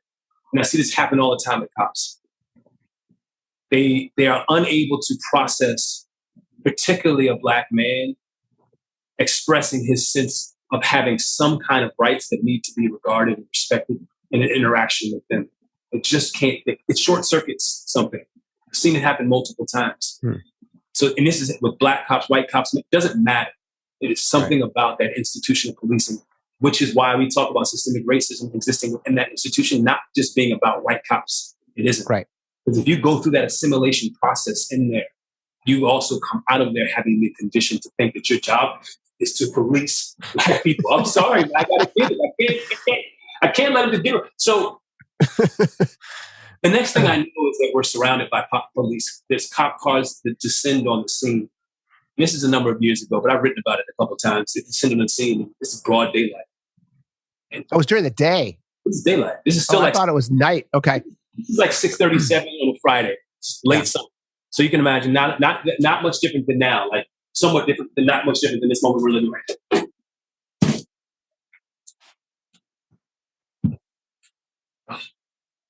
now. Did you get him? All right, people, I had to do that. I cannot have a wasp flying around my ass. Did you get him? Yeah. All right, good job. Yeah, book came ready to go. Exactly. So the next thing I know, we're We're both surrounded. It comes just flashes at that point. Like honestly, it's just flashes. Like you're not really sure where all these people came from, where all these cops came from, why they all have batons in their hand, why are they wielding them against me? How did I end up in an alley? Why am I being dragged out of an alley phone? Like all of these things were just, I still don't know the exact beats. But what I do remember very distinctly, of course, was that I was in an alley getting beat. And then I remember when I'm being thrown into the backseat of this police car, I look out of the window and I see my best friend surrounded. I mean, it was literally like 6, 7 cops around him and they're all hitting. They're all hitting. And he just won't go. And it was like, in the Matrix, how when that moment where they're like, he's like the slow motion where it's like dodging bullets. He's dodging bullets. Like he's not fighting back. Right. Won't go down. Oh. And then they finally tackle him and bring him down. And then that sort of starts this several-day cycle that we spend in this jail together. And we kind of go, you enter into the system, that you descend. And when you descend into the system that quickly, that abruptly, the sort of world as you know it just literally stops. I remember being in the jail cell that night, and the jail cell wasn't far from where it happened, but I felt like I was in, think about Marvel, the superhero. I felt like I had been placed in this limbo. Like you were like, I was floating in this sort of limbo world where I wasn't part of the world out there. And everything was up to the decision of these officers who already had decided a narrative about my friend and I. We had assaulted. We were like, so every cop that came through had some shit to talk to us. Because they talked to each other about who's in there, who's in the jail that night. And I mean, multiple days. I mean, I ended up staying in there for like 4 days. And part of it's because the cops decided they're not going to let us get arraigned. So typically you're supposed to be arraigned within a certain period of time. They kept us, they took us to a hospital, and we never saw a doctor. They took us to a hospital because of the bruises that we had on our bodies. And then when taking us to the hospital, we missed the arraignment window for the day. So we had to stay another 2 days because it was. But then at the end of the last day, they take us into a holding pen. They take us in this big van. They throw everybody in the van, take you to a holding pen. And you go into this holding pen, and it is lit. It is, you go underground, you come up above ground, chained to one another. You're like all locked to one another. And you're ushered into this big cage. There's maybe 100, 150 other people who've been brought in from all the precincts all over the city. And they're all in central booking at this point. And we're in a cage. And the people surrounding us have weapons. They all have guns. Big guns. And it's just like, you start to see how many people are feeding their families off of the misfortune of other people. And how we set up this very cruel system that requires both the people on the outside and on the inside. Because it does something to, and I always say this, it does something to you if you work in that system too. It is not an environment for you to be working in. When your only interactions, particularly with young Black men, are in those kinds of conditions, what do you think it does to your sense of who we are in the world? Ultimately, I can fast forward and say that I had a trial, I had to get a lawyer. It was very difficult to have to go through my last year of law school while this is in the back of my mind. Will I have to go to jail? Can I even practice law? Practice law. Actually, and I didn't think about it until I finished when I was writing the book. I actually do think that experience affected my sense of, because I didn't take the bar for a couple of years after that. And I never really practiced law. But the question is, you couldn't have if you were actually depending. If I had been, yeah. Ultimately, I was able to navigate through that experience without a record, so to speak. So if I didn't talk about it now, nobody would know about it. But it is important to talk about, not just for what happened to me. And there's so much that I saw that's written about in the book that I think people wanted to understand more of how I started to understand how the system operates and how that began to inform my journalism and how I started to approach the world and my work. But I think about my friend, and it was hard for me to write about him because he doesn't have the agency. I wanted to both talk about him, but not take his ability to tell his own story away from him. Right. But as somebody who watched and walked alongside this person who was just one of the most decent, beautiful human beings that I ever met in my life, just a good dude, to watch how his life spiraled after that. This was the defining moment in his life, right? I would say that, as far as like affecting his trajectory. As far as affecting his trajectory, I think he and I have spent time. We didn't talk for years afterwards, actually. We kind of stopped. We just didn't talk. We kind of went our own ways because I ended up having to get a lawyer. He had to get a lawyer. He decided to fight it, kind of pursue a little bit longer. I decided to take the deal that they were offering me. But he ended up not graduating that year. Right. I think he graduated a year later. But what I say and I write about is that I'm always clear to distinguish between correlation and causation. What I can say for correlation was I saw a precipitous mental decline from that point forward. And that precipitous mental decline persisted for a number of years. I remember I would watch. He and I lost touch, but every once in a while, I would find a video, something he put on YouTube, and I would see these videos. They were really strange. He'd just be playing the drums in the rain. He started this sort of religious cult. And then I saw him one time years later. I went to stay with him in Ohio for a night because I happened to be in the state. I went to stay with him, and he was living in an apartment that was clearly being paid for by the city. And he didn't use locks on the doors because he allowed people to come and go as they pleased. And he had been straight up, people would just, at home, people would just come into his apartment. They would just go to sleep, wake up. He had a suitcase full of religious texts, and that's all he would do is study these texts. He would fast, and it was just and he still was mentally sharp in a lot of ways. It was not that he was very sentimental in his heart was, but it was to see this course that this man's life had gone, he is so removed from. And he was, his mom he had been committed a couple of times. He had actually been forcibly committed a couple of times. Institutionally. Yeah. And I think it's just the system. Now, and I can say that I have other friends who I've seen go through the system and never come out and be right. Yeah. Just not be right. Can't adjust back into society because of what they experienced within that place. Yeah, and that's the kind of thing. What the question you asked is, I've never had that. And then after a certain amount of financial success in my life, that would never happen. If I was standing out front, in overpriced clothing at a bar, I could be smoking a joint, and I don't think they would touch me. And you know that, and that's important. Yeah, I don't think that would happen. I remember my buddies and I, we were in Warren, Vermont. This was in college, and we were at the Ben and Jerry's 4th of July party, and we were smoking a joint. Well, actually, I think we all had one, and we were on rollerblades, and we were rolling around smoking weed. And there's cops; they just pull up on these bikes, and one of the cops looks at me and he goes, "Hey, be careful up there. There's a lot of people." I was like, "Thanks, dude." And it was we laughed and we just kept going. And so when I get to these, and this is a really good, and this is a very fortuitous segue. This part 3 of your book is called ACT. And you have a lot of questions here that I wanted to, as I prefaced, I wanted to answer. When I think about my spheres of influence, my company, my community, and family, what prevented me from taking meaningful action before June 2020, which was reference to George Floyd? Yeah.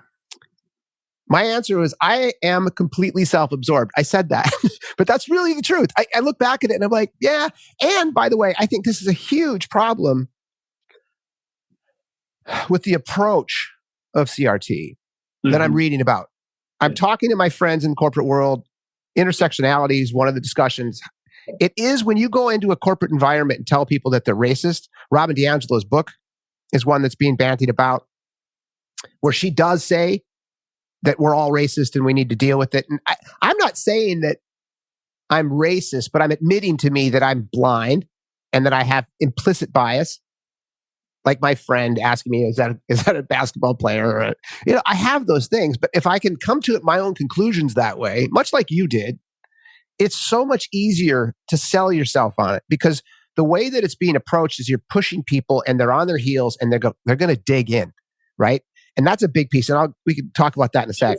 But I think you're naming something that is important about approach to this stuff. Like, it gets to the question of what are your goals? Correct. My goal is actually, I would like for us to change as a society. Then I need to understand that approach is not actually going to get people to change. No. And that's the bigger thing too. I have so many friends on the right and I love them. And on my feed and on my Facebook feed, I have friends, because I was in the media world for 20 years. Most of my colleagues are left, leaning left. Yes. And so my friends that I grew up with in more of a rural area, a lot of them are Trumpers and a large majority of them are conservatives. So I reach out to these folks when I talk about these things, and I love these people. And I don't disown them, and we don't, Right. hate each other because of a political belief or ideology. But that is a piece which we'll get into here, because this is kind of where the critical race theory itself, and I think for anybody who's trying to figure out what it is, and they're like, dude, you've been talking for an hour and 37 minutes, you haven't said what it is. It's that there is systemic racism in our culture, in our institutions, in our education, in our thinking. It doesn't mean that you're necessarily a racist, but it means you need to be aware that this has taken place. And that's why I mentioned all the things that I mentioned as far as affirmative action, Clarence Thomas, 1970s, what we were doing to move Black, Indigenous, people of color in the right direction. There's all these things that we were doing that were working, and they're not working. We're not doing the same thing anymore.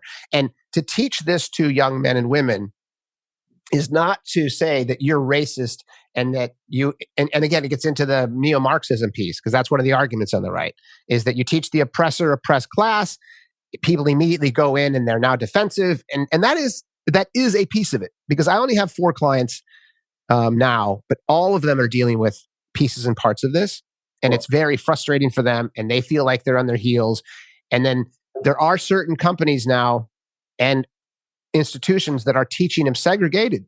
So they're teaching segregated CRT for Black people and then white people. And you're like, well, doesn't that go against the grain? And I don't know, maybe you have a good answer for that, but those are the kind of things that I see coming out specifically. And these are not, right-wing, severe right-wing people that I don't respect. These are people that I respect that are conservative, who have very cogent complaints about some of how this is being taught, right? And so let me get back to the questions. Did I see the problem? No, I did not. I really did not know the extent of the racism in our culture. It's far worse than I thought. And that's just been because I've been a stay-at-home dad for the last 3 years, writing my book. I probably read 2 books a week. So I choose to read different books now because I think one joke that I've made is like, hey, did you know there's birds in trees? I just wasn't paying attention to anything when I was working 60 plus hours a week. So my whole mind woke up. And so I've read a lot and understood a lot. And then when you look at what's going on in our culture, Trump, I think, brought a lot of that to the fore, where people came out from under their rocks and just, they're virulent racists. There's no question. We should trace it back to Sarah Palin. Okay. Sarah Palin. I actually watched this recent documentary on Obama, and it reminded me, like, wow, John McCain unleashed the beast. Well, he did, and because he had a crush, that really kills me. It's like, you old dirty bastard. He loved her. He sat under a tree and his estate, and he hired you because he loved her. He loved her. That was another. And I like John McCain, by the way. He was of course, we all do. At the time, David Foster Wallace, who's my favorite author, went on his bus tour. And he wrote all about it. And I loved McCain. I was like, that's my dude. And then he picked her. And I was like, come on, man. It was. What has changed such that I believe I'm ready to show up differently? And that's why I just said that. I'm a stay-at-home dad, leaving corporate America and reading a couple books. This is why it's in my brain. This is what I put down. What am I willing to give up? My time and energy. And this podcast is an example. Yeah. That's what I'm willing to do. I'm willing to listen and to try to teach and to educate my friends, because I think that's the best way to do it. I think that, and because I'm not a severe left ideology wise, I think I'm definitely, I I don't know how much the goalposts have shifted, but they've shifted a lot in my I know. life. I used to think I was a very bleeding heart liberal, and now I'm kind of like I just moderate in the sense that I don't think that capitalism is evil inherently, right? I think that it's unregulated capitalism is the problem. So let's deal with that. Let's not blow up the institution, right? Let's not say that all white men are racist. Right. That's crazy. And so that's the thing. And then what will keep me from backsliding into complacency? Well, I think it's kind of, it's hard to keep them down on the farm after they've seen old Perry, right? There's that piece to it. I can't unsee and unlearn what I've learned. So I'm pretty good on that. And are you ready to hire Black people? And that goes back to my earlier question. When I go back to the corporate world, I'm going to be a consultant now. So I'm not going to go and help run another ad agency. But I really wanted to. I mean, we had running jokes where if there was 10 people in the candidate pool from my hiring manager that they're like, here are the people we got. I was like, do we have any Blacks? Because it was almost like a bias where I wanted to hire them, not because of lack of meritocracy. If they got that far, they had the same meritocracy. So then I was like, and they're like, nope. Is there any gays?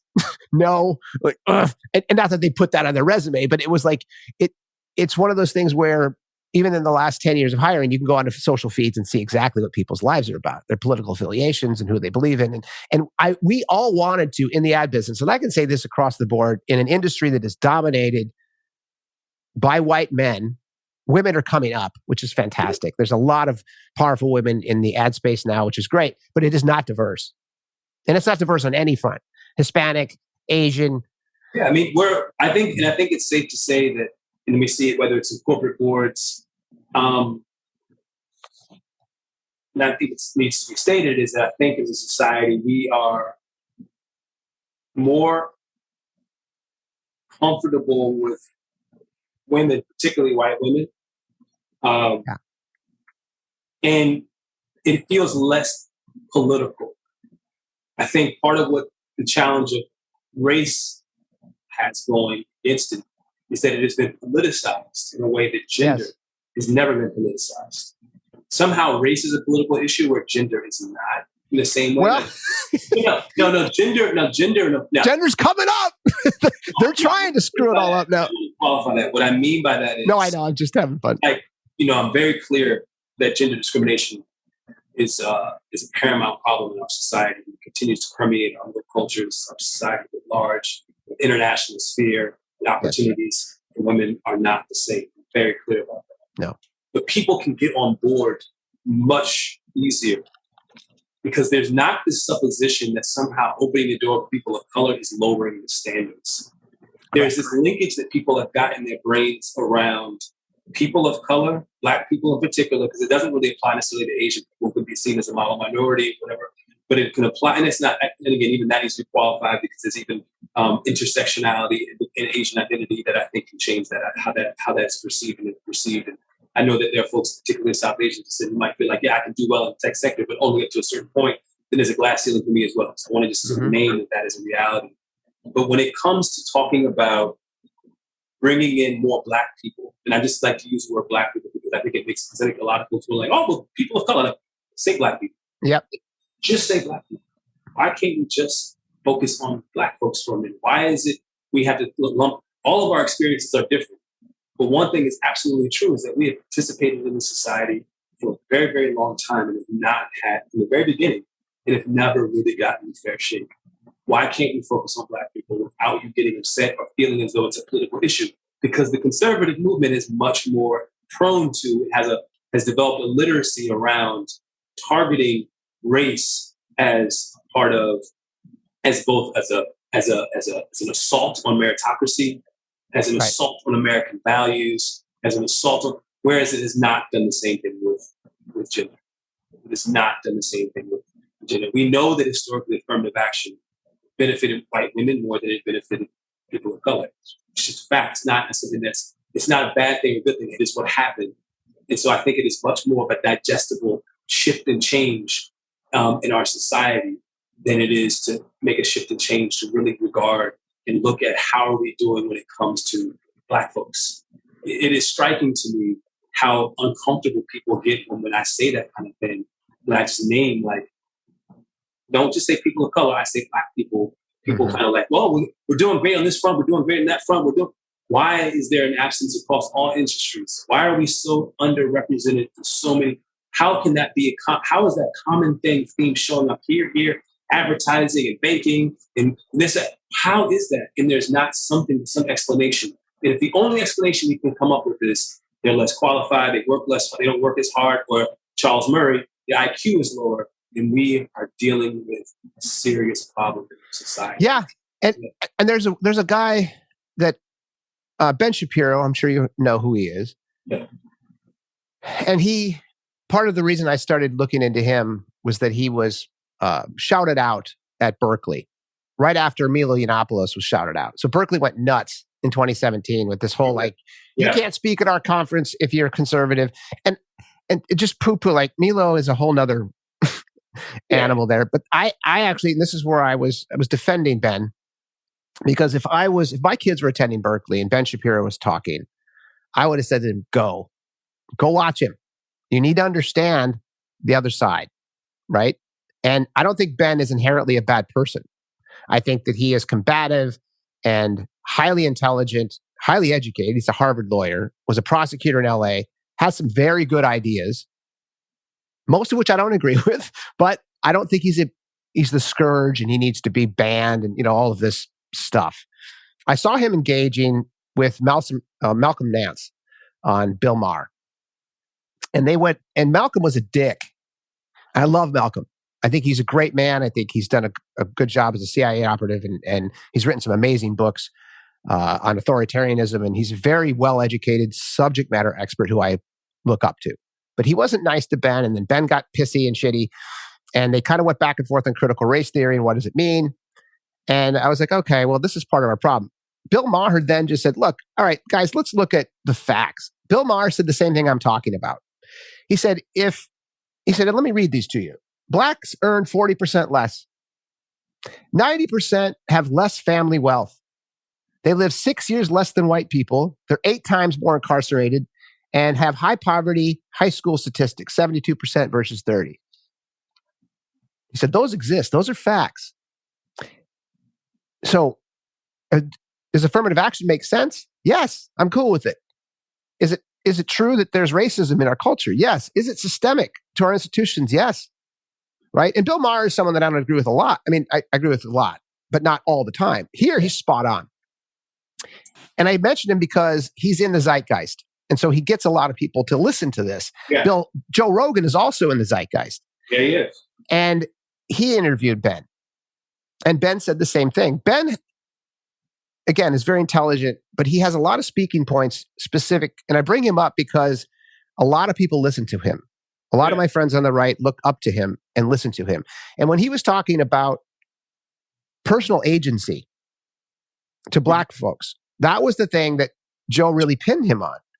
He said, well, it's about personal agency. It's about personal responsibility. And that's a big thing on the right in general. Pull yourself up by your bootstraps and do your thing. And if you do your thing, you're good, right? And Joe said, well, yeah, but, there's modeling. Let's look at that. If your grandfather is in jail and your father is in jail and you walk outside your front door and some of your buddies are going to jail and you can't say that that's that young man's personal agency. That's not the deal. There's so many factors involved in that decision. Because he made the decision to get the gun and he made the decision to shoot the person. And I can tell you just growing up poor and having a very different purview of the world. Yeah. Because I feel very privileged to be where I am in my life. And the people that I surround myself with and my best friends and the industry in which I had a wonderful career in, it is void of these. I think you can get to a personal decision metric after you've achieved a certain amount of happiness and understand. It's a great way to put it. It's almost like Maslow's hierarchy of needs to be kind of brought into the conversation. Because if I make a bad decision, if I go get drunk and then get behind the wheel of my car, there's very few people that are not going to be, you deserve that DUI. Because you have a good life and you got drunk. That's stupid error, number one. superhero number 2 is getting behind the wheel. Yeah. That decision was okay. So you could point to, you're like, dude, you made that decision. That was but you're not making a decision when you're 14 and your big brother's in a gang and he brings you into that gang because you want to be like your big brother. And by the way, you need to be in a gang or you're going to get your ass kicked on the way to school every day, or you're going to get shot, and all your mentors, all your modeling, right? And I bring these two up because that's at a macro level. These are discussions in the zeitgeist with people. I respect Ben Shapiro. I don't like him necessarily. I don't look up to him, but I respect his intellect. And when he got pinned by Bill Maher on this, he did. He's like, all right, you're right. Look, you're right. There's something else there. It's not just personal agency.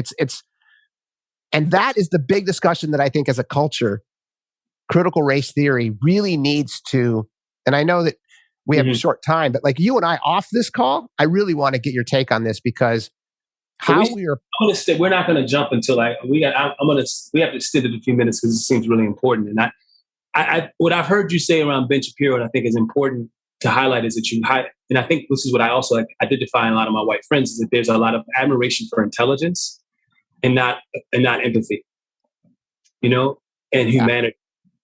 And so what I struggle with is that we get so enamored with someone who is smart, who has a good pedigree, who has a good argument, that we forget that we're human beings living very vulnerable and frail lives, and that there are any number of things that we can't understand about somebody's journey because we haven't actually walked in it. And we lose sight of that in these kinds of arguments that we get into. We try to boil things down to how I act in that situation without having full context and understanding of what was really going on. And I appreciate you being able to highlight that fact. That young person's experience is probably one in which, listen, they also might look up to that person, that's still my father, still love my father, and because he's in jail doesn't mean he's in the totality of his being is a criminal. Right. And I think that's also what happens. We do a lot of essentializing here. Because you do this bad thing that is all you are, you can't be a loving human being. Because we see it. Right. I see it about deficit thinking. It happens when we look at certain neighborhoods and we assume, but because this neighborhood's a ghetto or a hood, that there's no love here. Right. That there's no hope there. There's not grandmothers and mothers and fathers. That everybody grows up in a broken home, quote unquote broken home. Like there's a lot of assumptions that get laden on, and they begin to get used as rationalizations for the way things are. Like what so many people gravitate, I think, to that really smart guy making an argument that they get behind it is ultimately comforting. It's comforting to hear something said that then allows you to alleviate yourself of the psychic burden of what we'll need to do if this is the world I actually live in. Right. It is a burden, but it is not just your burden as a white. It is actually my burden too. I got to live with it as well. Yeah. It is a shared burden that we have. And that's the whole point, is that no one's just saying you go fix it yourself, white guys. No, I'm not. I'm just saying you need to come be part of this work. And being part of the work means let's move beyond the space where I need to defend and deny. But I also know that, to your point, it is not helpful if I only come to you from a place of self-righteousness and blame and pointing a finger for you. Because actually, I don't believe that. Like I have too many friends across difference, too many, my own experience. I don't believe that. I don't believe it's also helpful and useful. Right. And so, and it's a harder job to move beyond constructs to deal with reality. I think CRT is helpful in giving a lens through which to see and experience some of our institutions. I use the healthcare institute. Healthcare is one example. Recently my wife, we were going through our pregnancy, and we had an health emergency where we had to call EMTs to the house. And I watched the ways in which the EMTs responded to her, and she was in crisis in this level of pain that she was dealing with. There was a questioning and a doubt of the pain that she was experiencing. I was like, oh, this is really happening. Where they're asking her, she's sitting there like, I can't. I'm in excruciating pain. And like, are you sure? No. Then she goes to the emergency room once again, questioning and doubting the pain that she's experiencing. And I'm watching this all happen, and I'm like, oh, this is what people talk about. When CRT argues that part of the problem that we think, why are Black folks more likely to not get the treatment that they need for an illness that is similar to the one that a white person might have? Why is it that they will not likely get the prescription drugs that they might need that a white person might get because the doctor might believe they're going to abuse that prescription drug because there's some inherent belief that a black person is going to be irresponsible with this and that therefore can't be trusted with it, or they're going to become dependent on it. Or that particularly when it comes to pain, there's always been this history of belief that black people can withstand pain more. Listen, we can deal with pain. Depression is higher. And I'm watching in this moment, my wife sit here crying, and people are like very casually asking her whether or not, I call her doctor, tell her are you sure? Well, maybe she should try. I'm like, wow. See, that's an example that I would never think.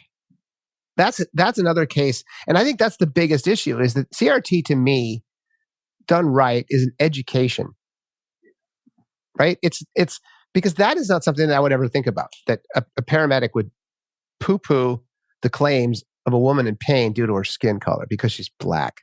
Right? There can be a questioning here. There's a disbelief. That's why I write it. There's a disbelief that what I'm telling you is an accurate representation of the experience that I'm having. So that's why I find when I find people question the experiences and stories that black people tell about the justice system, historically have been doubted, disbelieved. And only now that we have all this footage and video stuff can people start to believe it. We've been telling you the story for 200 years. Yeah. So trust and believe is probably happening in other systems as well. In the education systems, it might be happening. I remember a few years ago, me and Leo were working on the anti-paddling campaign. We worked on this anti-corporal punishment campaign because all these states were at that time and still to this day have on their books, they allow for corporal punishment to be implemented against students in public school situations. Right. And what we found in the data was that black students were more likely to be subjected to corporal punishment in school systems. Right? How is it? Like, what do we do? They're more likely to be subjected to higher levels of discipline, out of school suspension. They're more likely to be funneled into the justice system, the juvenile justice system, than being given a second chance than their white counterparts. The data is all there. And what I get at is that what I talk about for me is that decision points are critical. We need to understand these decision points because, yes, it is not like that the individual racist is doing all these things, but that there are critical decision points in any given system. Wherein if someone has a deeper awareness and understanding of how they could be operating in an implicitly biased way, we can begin to interrupt these things. So if it's the case, for instance, in an arrest, there are several decision points that can be interrupted, meaning, do I need to follow this person? Do I need to pull this person over? Do I need to go through a search of this person's vehicle? Right. Do I need to then subject this person to an arrest, or can I? All these are decision points. Should I charge this person with a higher degree felony or a lower degree misdemeanor if I have the ability and latitude to do so? Do I prosecute this person to the fullest extent of their law? Or do I give them an out, or do I give them a lower? All of these are decision points that happen within all of our systems. Yep. That taken together produce cumulative impacts on the outcome side of things that show up in disproportionality along a number of our systems. And so I want people to do, whether it's in the workplace, think about our decision points. Decision points are like, where do you post your jobs? Who's involved in the interview process? What kind of training do those people have? What are you actually putting in the resume that's required versus actually not really required, but actually could be an implicit way to screen certain people out who could also be black people as well. Right. All these are decision points. And the way we start to interrupt this stuff is that we understand what are the critical moments in which our status quo thinking can infect the process and lead to the outcomes that we don't want, that are not aligned with our values. Yeah. And that's the work. People got to commit to that kind of work in all of these systems.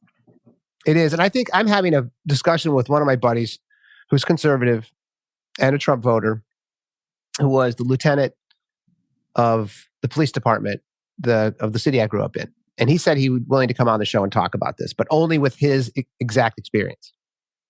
He said, I'm not going to talk about the national issues around systemic racism with the police department because that's just not my purview. I don't want to talk about that. I'm like, that's cool. Let's talk about your specific experience.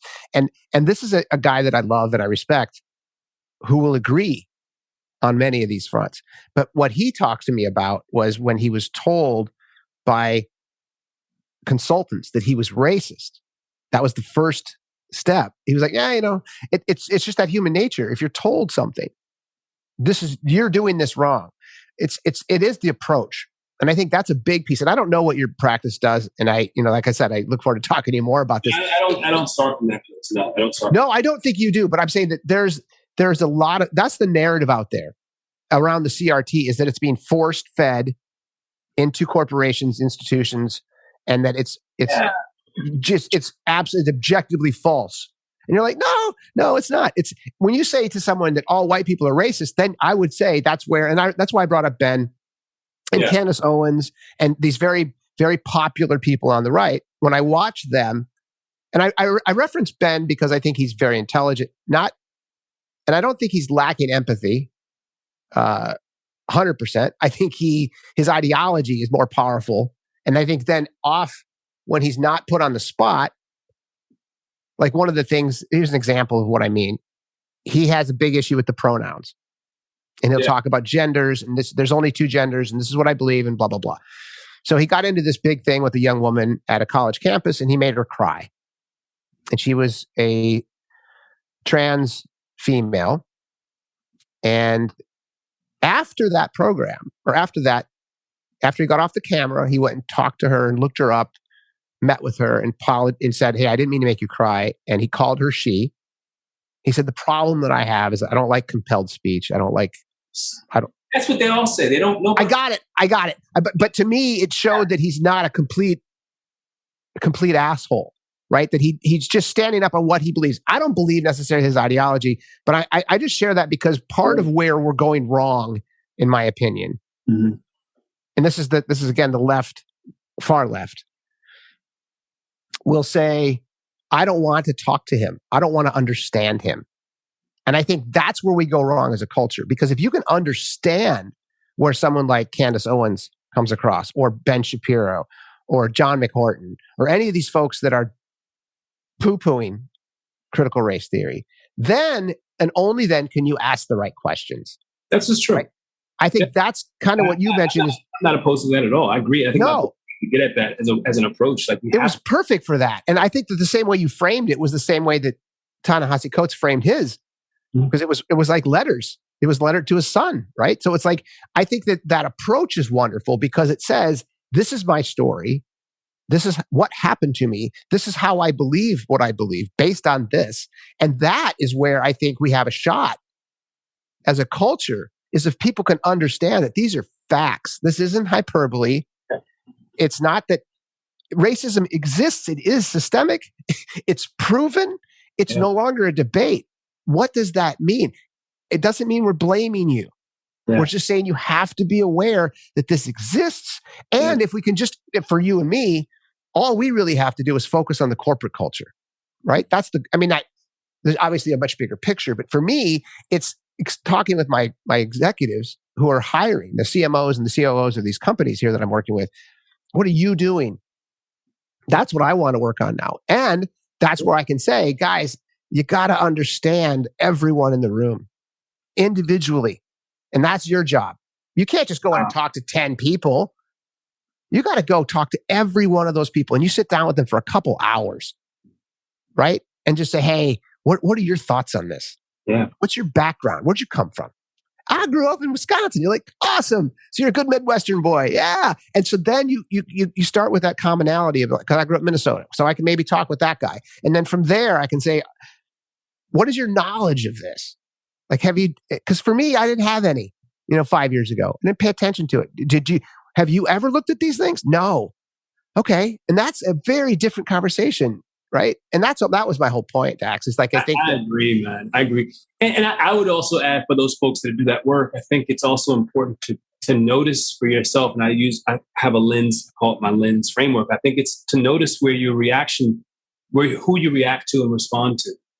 If you find that if it was the case of the CMO, you're doing these interviews, if you're leaning in to certain people's stories because they might resonate with your own, or they might intersect with your own, check to make sure that that's not giving an undue bias in that person's favor. And I know it's coarse, to think that race could be a feature that one would make decisions based on. And I think people really are repelled by the idea that they would make those kinds of decisions. But what we're trying to say about it is that it is not just about your skin color. It is about as a result of that, there's a good chance that you have probably had some other experiences that align with the experience of being a white person in our society. Meaning you will have some, even if whether you're Wisconsin, there's some things that might be some points of connection, understanding. This is true from my experience as a Black person. Yeah. As a Black person, I could be South, North, wherever. There's some things that, like, I think we have this thing in the Black community. I see a Black man on the street, we do a nod. And if I don't get the nod from you, I'm like, what's wrong with this brother? And white people don't even know we do it. They don't even see it. I remember I was dating this woman and she said, why do you keep nodding? I'm like, this is what we do. Because we know our society more broadly doesn't acknowledge us, so we acknowledge each other. And everywhere I go in this country, Black men know the nod. And you watch it next time you see two Black guys, they do the quick nod. It's real quick.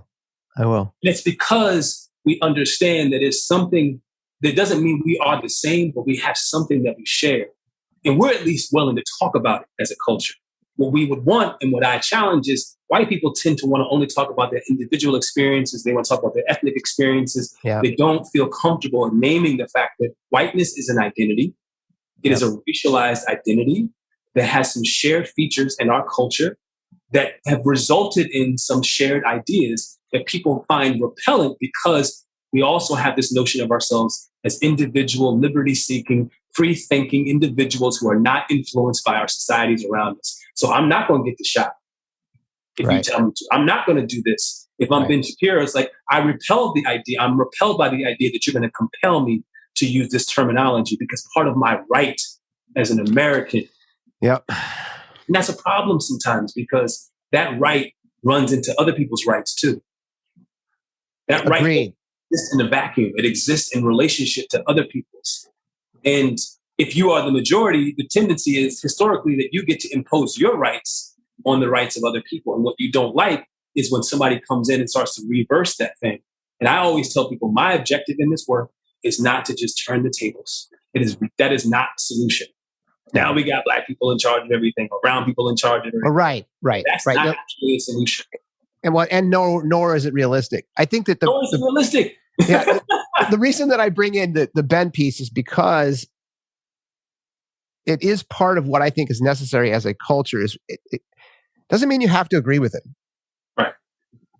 But when you watch how he behaves, because we like to own the libs and we like to own the GOP. Yes. It's this whole culture of owning, and I one-upped him and I'm smarter than him. And the reason I mentioned him again is that when he was talking with Rogan, because Rogan's a brilliant interviewer. And he interviews people I wouldn't interview. I wouldn't interview Alex Jones as an example, just because he's a lunatic. But when he was talking with Ben was polite, and they had a really nice 2-hour conversation. And Joe did push back hard, which I thought was great. And then they kind of hugged it out and left. And then the same thing I mentioned with his issue on trans. I don't agree with, like, to your point, when he says, this is what I'm holding on to, these are my rights, this is what I do. I think the bigger piece is that we need to understand as employers and leaders and hiring managers and consultants what's out there, because then it's easier to talk to the team that you're engaging with, right? Because if these are the people they look to, because they're just too busy, and they're like, I don't have time, but I look at this really smart person, and look at this really smart person. Yeah. Thomas Sowell is an example, right? And John McCourtin is an example, and Jason Riley, and all these different academics that I was looking at. Intelligence Squared, great platform if you haven't checked it out. They have all these wonderful debates on CRT. It's a British platform, and they'll have 2 on opposing, 2 on for, and then they have a moderator, and it's very polite and it's cool. Yeah. But what it helps me do is that you see someone on the conservative side and you're like, yeah, I like that person. Or I agree with that, because they're not trying to own each other. Yeah. And I think that's a big part of our culture right now is that, right? We're not actually engaging in any conversation because you cling to an ideology. And if someone says you suck, then you just cling to it even harder. And the clinging is nothing gets done. And the clinging isn't the abstract. It's actually linked to this, to bring capitalism back into it, into the value associated with being a market intellectual or market public intellectual. If Yeah. the ground that I stand on, the thing that feeds me is this narrative and ideology, if I shift and move from that, I can lose a lot of things. I can lose followers. I can lose clout. Oh, for sure. I think we don't talk honestly about part of what's going on with people and their unwillingness to move and to budge has to do with the fact that they have books to sell, Yep. podcasts to sell, a whole bunch of things to sell that make it prohibitive for them to move off of their. And it's only Totally very agree. people who can operate in our society who can actually show and move and actually evolve. Because in many ways, people are whether it's Shapiro or whoever or Candace Owens, these kind of their entire, not I wouldn't say Shapiro as much, but like Candace Owens, her entire appeal rests on this thing. It does, because she went from the left to the right. And that's the big thing that she talks about over and over and over. And she had one seminal moment that moved her into that. And I've listened to her, and for me, she is a business person. And I think she's done a good job of building this thing. And she loves Charlie Kirk. And Charlie Kirk, I have a hard time even listening to sometimes.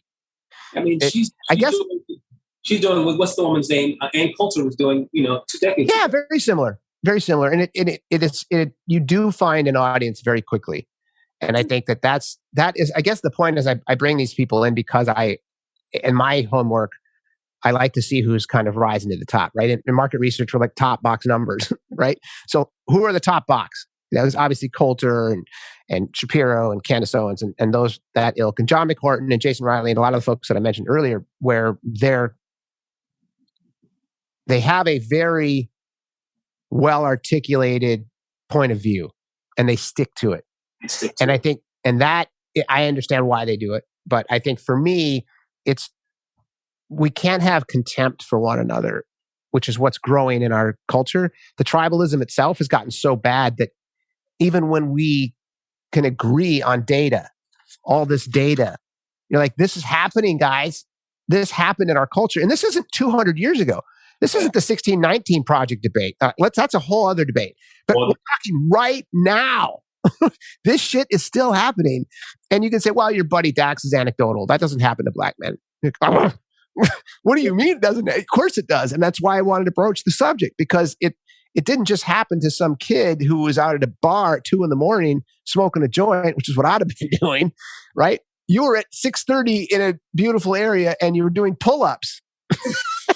And so then you get beaten and thrown in a cage. I mean, that happens. And so it's very difficult for anyone, even on the right, who would have a conversation with you specifically about these things after reading your book, to say that it doesn't exist.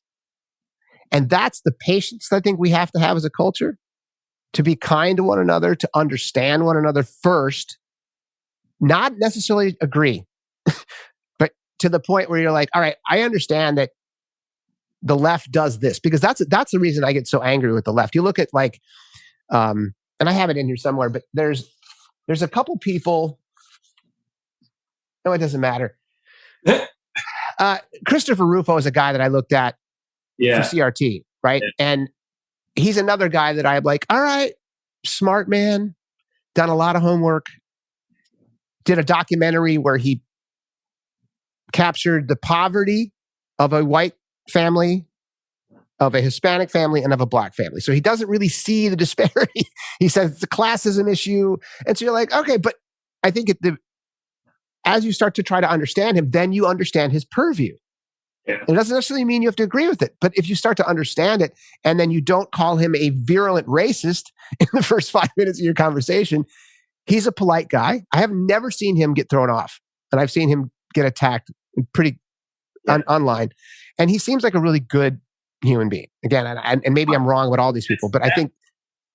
Listen, not to dismiss him at all, but there's been a lot of, throughout our history, there's a lot of people who were defined in their time as good human beings, who were slaveholders, who were, part of our problem as a society is that we, this idea of the good guy, he's a good guy, gives people a pass for having really problematic and dangerous ideas. He's unleashed, and I always even ask, what's in it for you, Chris? like other people, this is people's lives we're talking about. And that's why I struggle is because there is he is not having it. There's what's on the line for him when he walks out the door every day. Right. Before he became obviously a target, but like what was on the line for you? Why did you feel the need that you needed to enter into this discussion and try to shift the narrative in this way?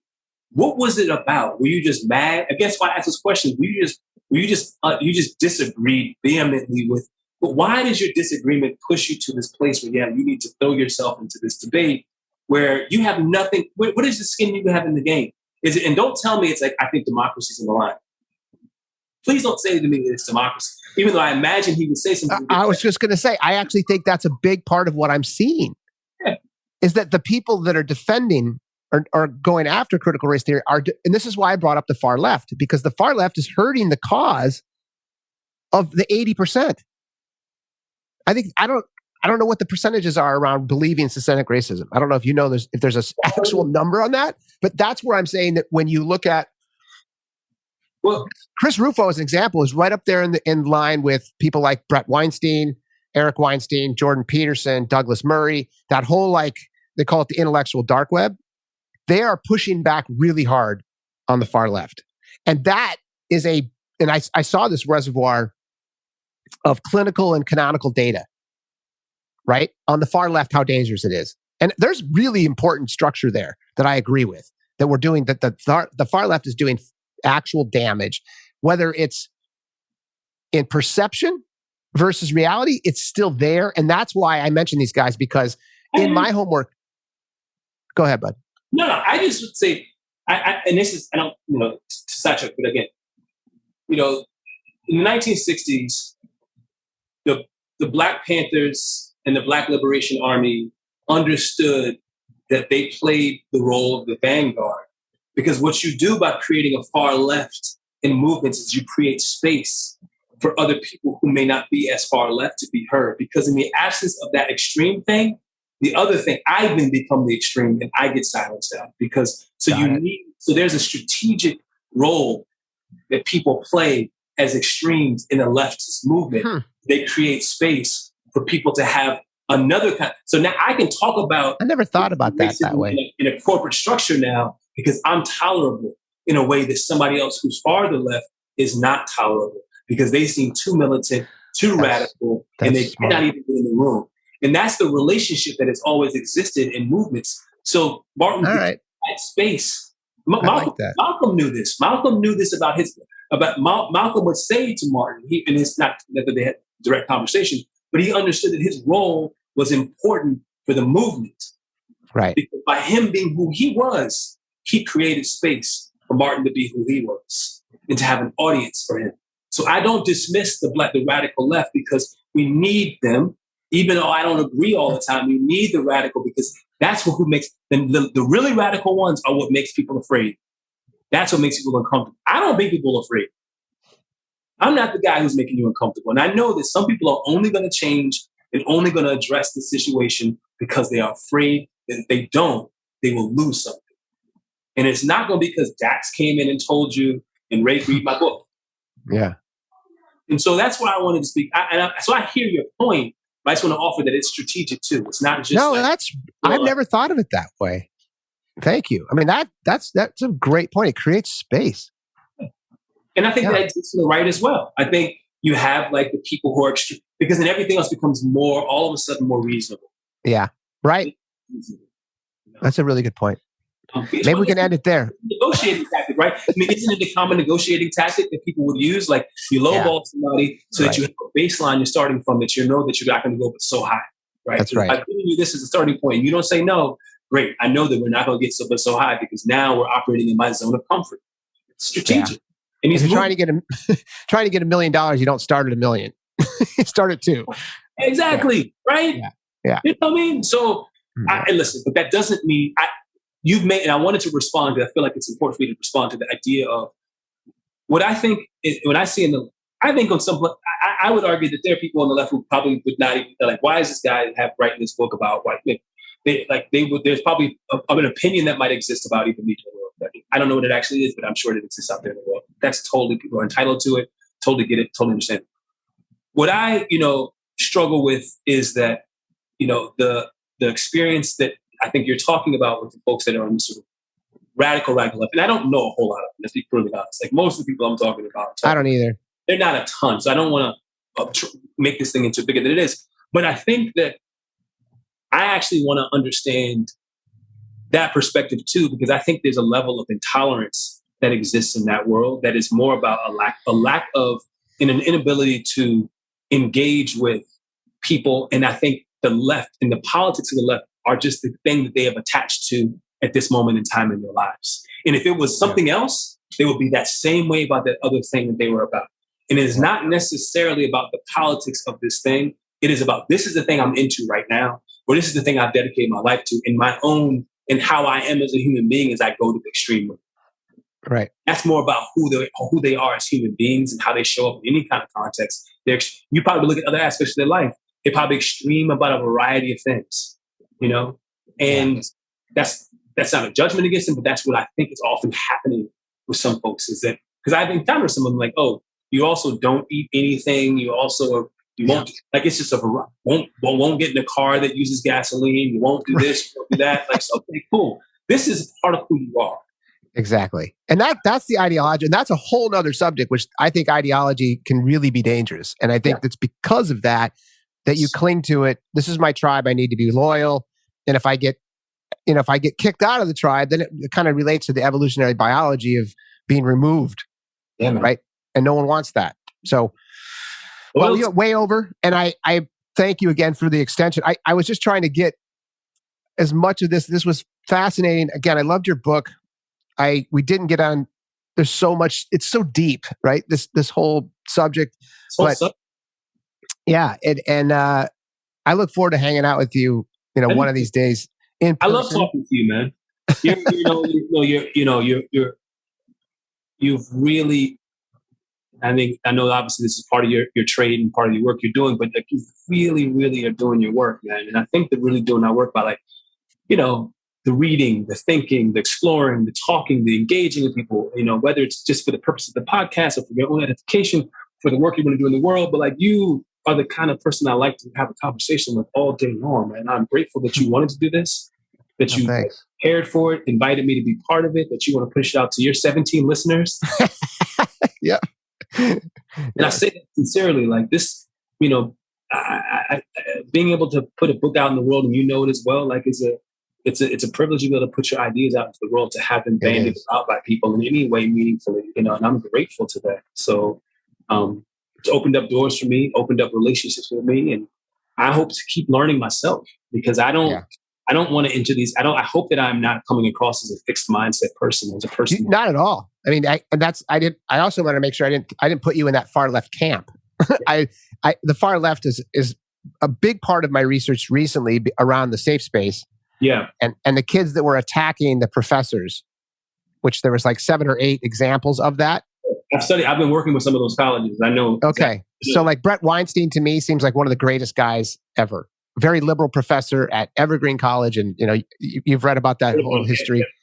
Yeah. And that's an example for me of the contagion of ideologies. And I even admitted this, much like you did. I was like, if I was 18-year-old and I was at Evergreen, fight the man, I'd be like, yeah, let's go. But what they did as a group, the collective thinking of the far left, it was poison.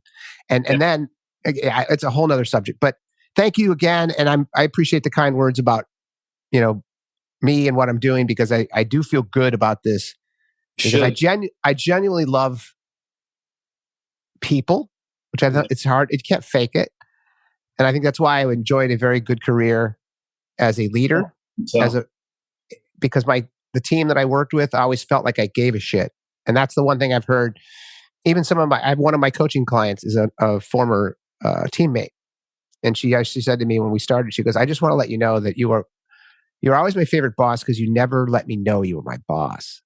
Mm-hmm. That's so funny. That's and I was like, oh, that's cool. Do that, right? We'll do that. In the ad world, you don't hire people and then oversee them. You hire really smart people to do the job and then get out of the way and then say, do you need software? Do you need additional staff? But in a lot of other worlds, people like being people's bosses. They like to know they're the boss. Right.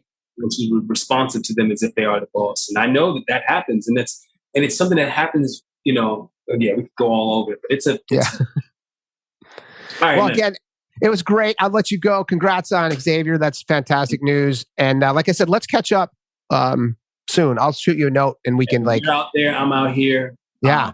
When I'm out here, you're out. Whatever. Whenever you get to San Francisco, whenever I get to the east, I'll look up before I get there. All right, brother. Thanks, sir. So much. Cheers.